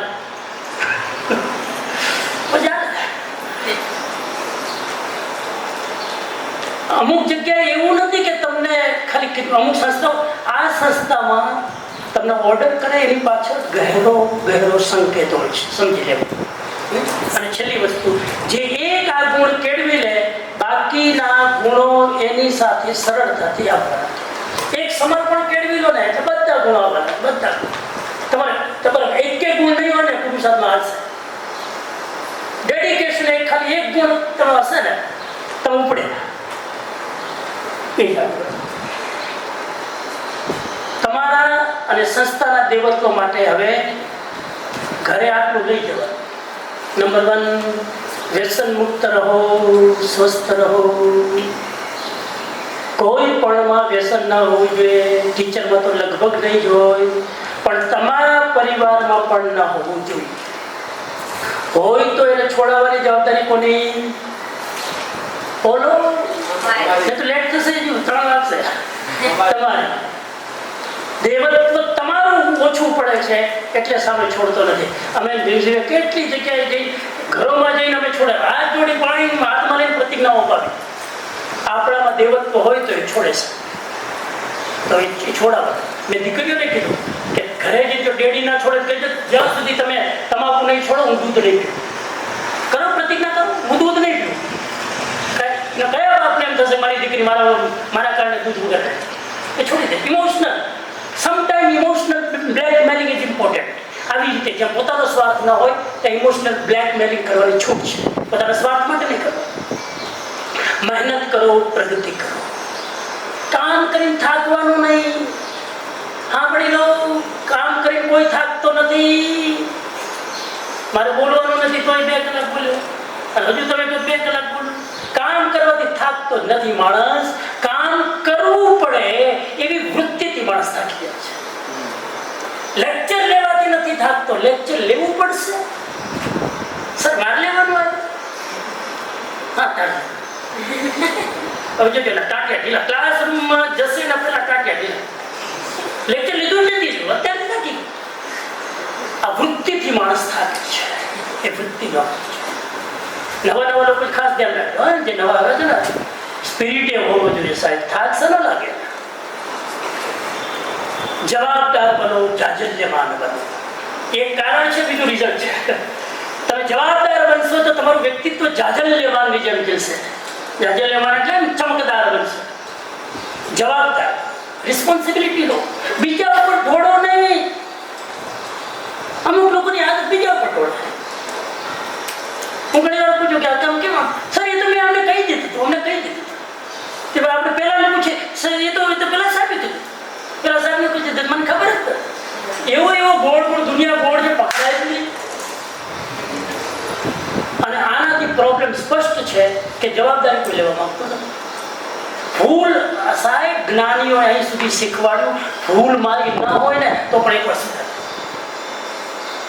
ભૂલ ન કરે એને સીધું પત્તું જ કાપો. ત્યાં સર સોરી મારી ભૂલ થઈ ગઈ, મળવાનું છે, પતી ગયું. તમે હલકા નથી થતા, એનાથી તમારું સન્માન વધે છે, તમે એની દ્રષ્ટિમાં ઊંચા હો છો.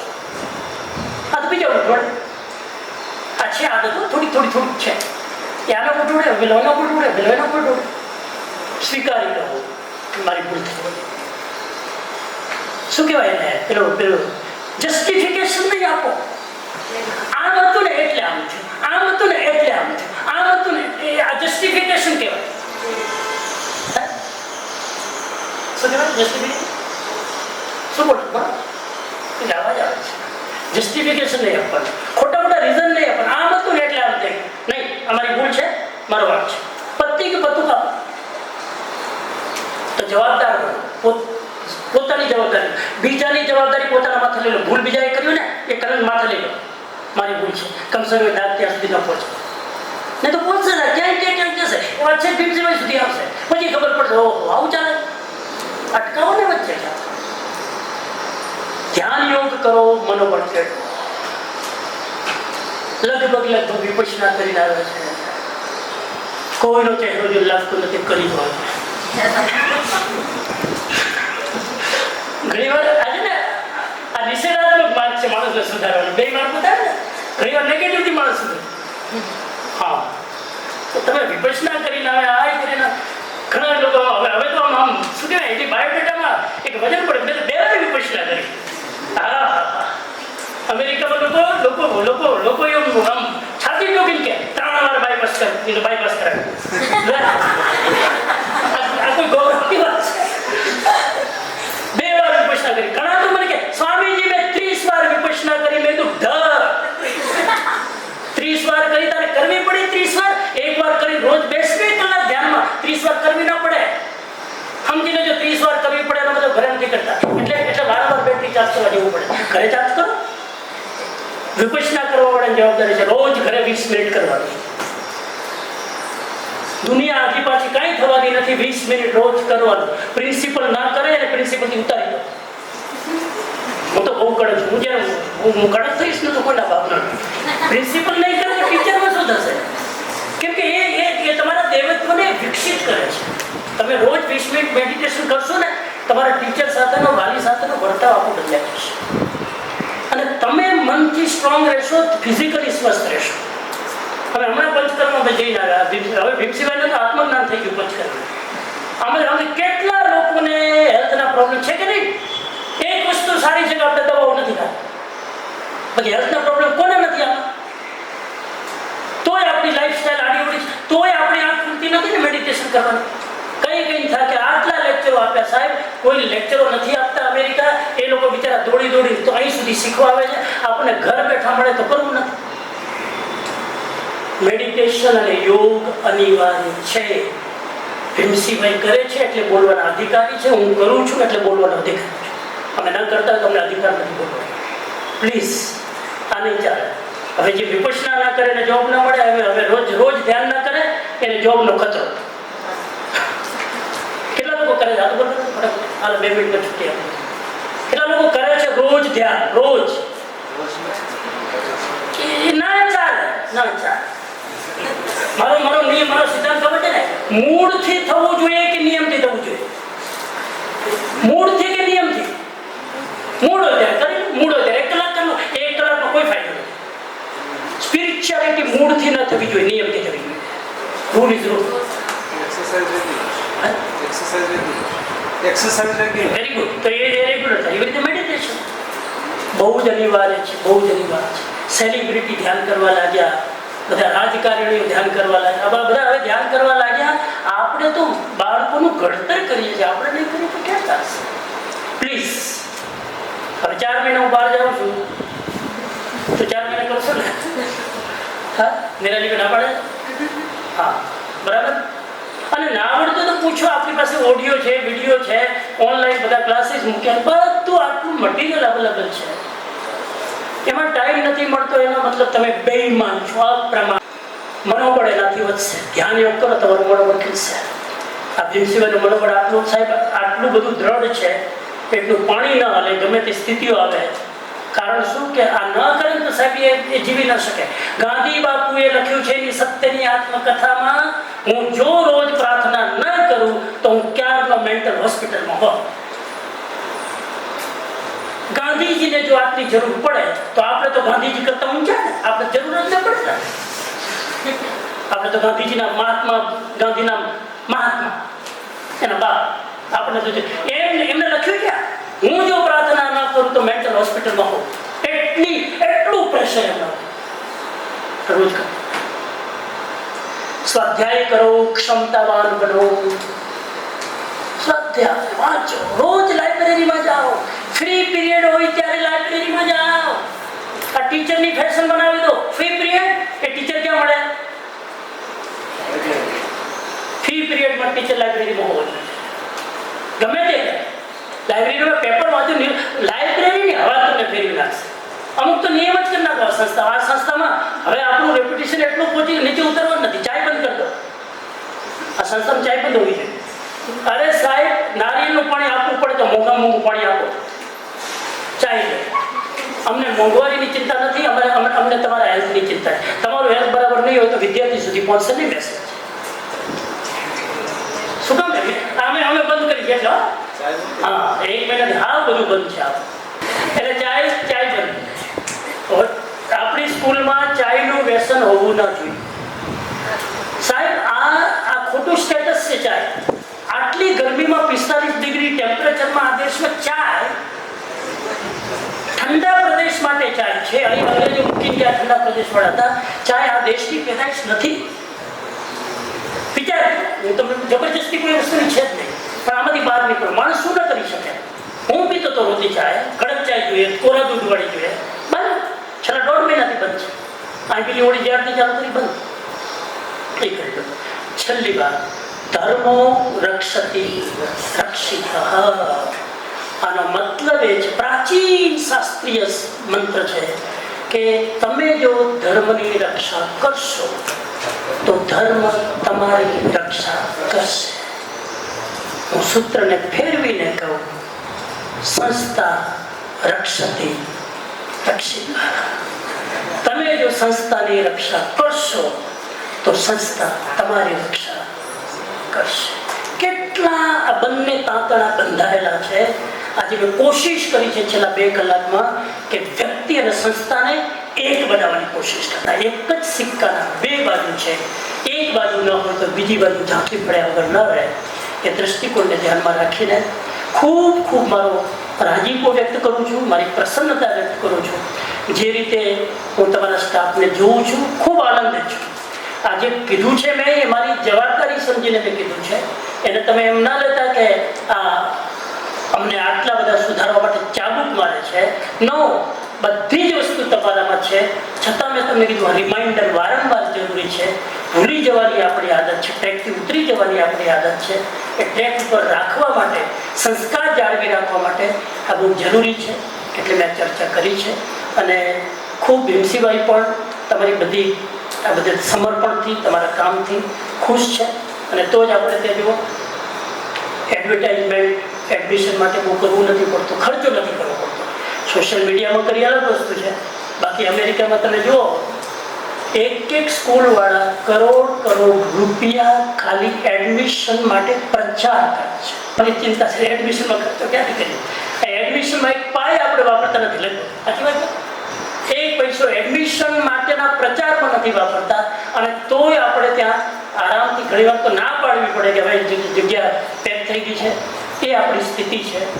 આ સ્કૂલ સંસ્કારોથી ઓળખાય છે, સંસ્કાર ઘડતર માટે વાલીઓ આ સ્કૂલને પસંદ કરે છે, ડિગ્રી માટે નહીં, પર્સન્ટેજ માટે નહીં. એના માટે તો ઘણી મોટી મોટી સ્કૂલો છે. એ સંસ્કાર ઘડતર અહીં થઈ રહ્યું છે, કેમ કે તમારામાં એ સંસ્કાર છે એટલે બાળકોમાં આપણે કરી રહ્યા છીએ. ખૂબ ખૂબ મારી પ્રસન્નતા લઈને આજે કે કાલે હું અહીંથી વિદાય થઈ રહ્યો છું. લગભગ 3.5 થી 4 મહિનાની યાત્રા છે. દિવાળી ઉપર આવીશ, હેપી દિવાળી કરવા. 4 કન્ટ્રીની ટ્રીપ છે, બ્રાઝિલ, અમેરિકા, લંડન અને કેનેડા. 4 કન્ટ્રીમાં 3-3.5 મહિનામાં વિઝિટ કરવાનું છે. બધે જ તમારો મેસેજ લઈને જઈશ, સ્કૂલનું નામ લઈને જઈશ. અને ડેફિનેટલી બધાનો ભાવ હવે તો મહેમાન ત્યાંથી આવવા લાગ્યા છે એટલે મને સામેથી પૂછે છે શું ચાલે છે તપોવનમાં. આબાવાલે બધા ભૂલી ગયા તપોવનમાં શું ચાલે છે, પુરુષાર્થમાં શું ચાલે છે. તો ખૂબ સારી વસ્તુ છે. ઓલરેડી હમણાં મલેશિયા તો વિનોદભાઈ અહીં આવીને ગયા હતા. હમણાં વિનોદભાઈ ઓલરેડી મેં જ્યારે વાત કરી પોતે રૂબરૂ અહીં જોઈને ગયા. એ અને એમના ભાઈ બંને તપોવનની હોસ્ટેલ માટે એડવાન્સમાં પોતાનો રૂમ બુક કરાવ્યો. સાહેબ આ વિશ્વાસ છે એમને, અને ચેક મને આપી દીધો આ એડવાન્સમાં. એના ભાઈ તો આવ્યા હતા, ખાલી એને કીધું કે હું ત્યાં મધરના નામનો રૂમ બુક કરાવું છું, પછી તમને એમ ના થાય કે તમે લાભ લઈ લીધો હું રહી ગયો. તરત જ એના ભાઈએ કીધું તો હું એક રૂમ બુક કરાવું છું. તો આવી રીતે આપવાવાળા છે જ. આપણે લોકો સુધી થોડુંક જવાની જરૂર છે. જશું જ આપણે. અને ભીમસિંહભાઈને પણ જ્યાં જવું પડે ત્યાંય જાય, ટ્રસ્ટીઓને જવું પડે તો ત્યાંય જાય. માનદેભાઈ આપણા ટ્રસ્ટીઓ બધા જ આપણો સહિયારો એક સાથ લઈ આગળ વધીએ. સંસ્થાનું ભવિષ્ય ખૂબ ઉજળું છે. સંસ્થા ખૂબ હજુ આગળ જવાની છે. હજારો બાળકોને આ અંતરિયાળ એરિયામાં, પછાત એરિયામાં, રિમોટ એરિયામાં અહીંયા જે કામ થઈ રહ્યું છે એને લઈને એ લોકો જ્યાદા ઇન્ટરેસ્ટેડ છે. આ જ કામ રાજકોટમાં થતું હોત તો કદાચ એ લોકો આટલો ઇન્ટરેસ્ટ ન હોય, પણ રિમોટ એરિયામાં આ કામ થઈ રહ્યું છે એમાં એ લોકોને દિલચસ્પી વધારે છે. એ દ્રષ્ટિને આપણે ધ્યાનમાં રાખી જે કંઈ મેં મુદ્દાની ચર્ચા કરી છે એના ઉપર વિચાર કરજો, ચિંતન કરજો અને જે કંઈ આપણાથી થઈ શકે એ દિશામાં આપણે આપણો સુધાર કરી વધારે આપણી ગુણવત્તાથી એક વધારે સંસ્થાને સારું આપી શકીએ. સંસ્થાને આપવું એ પોતાને લેવા બરાબર છે એમ સમજીને એ ભાવનાથી આગળ વધીએ ભાવ સાથે. ઓમ શાંતિ શાંતિ શાંતિ. અંદાજે સમજો કે 4.5 કલાક જેવું કે 5 કલાક જેવું સતત સમાજજી બોલ્યા છે. જનરલી પંચકર્મ કર્યા પછી બોલવાને અને મનાય હોય છતાં 5 કલાક કન્ટિન્યુ કર્યા માટે આપણે જોડાયા. સમાજજી એટલા માટે ચિંતિત છે કારણ કે સંસ્થા, શિક્ષણ, બાળકો આપણી ખૂબ બધાની ચિંતા છે. એટલે ઘણી વખત આપણે ટકોર કરતા હોઈએ છીએ અને અમે ખાતરી પણ આપીએ છીએ કે તમારી ટકોર વ્યાજબી બનશે અને એમાં અમે ખૂબ મહેનત કરશું.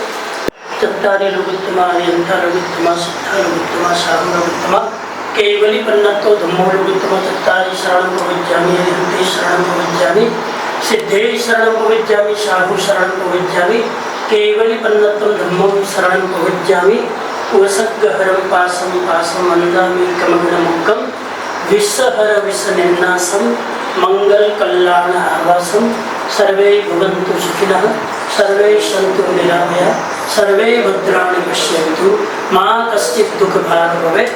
ઓમ શાંતિ શાંતિ શાંતિ.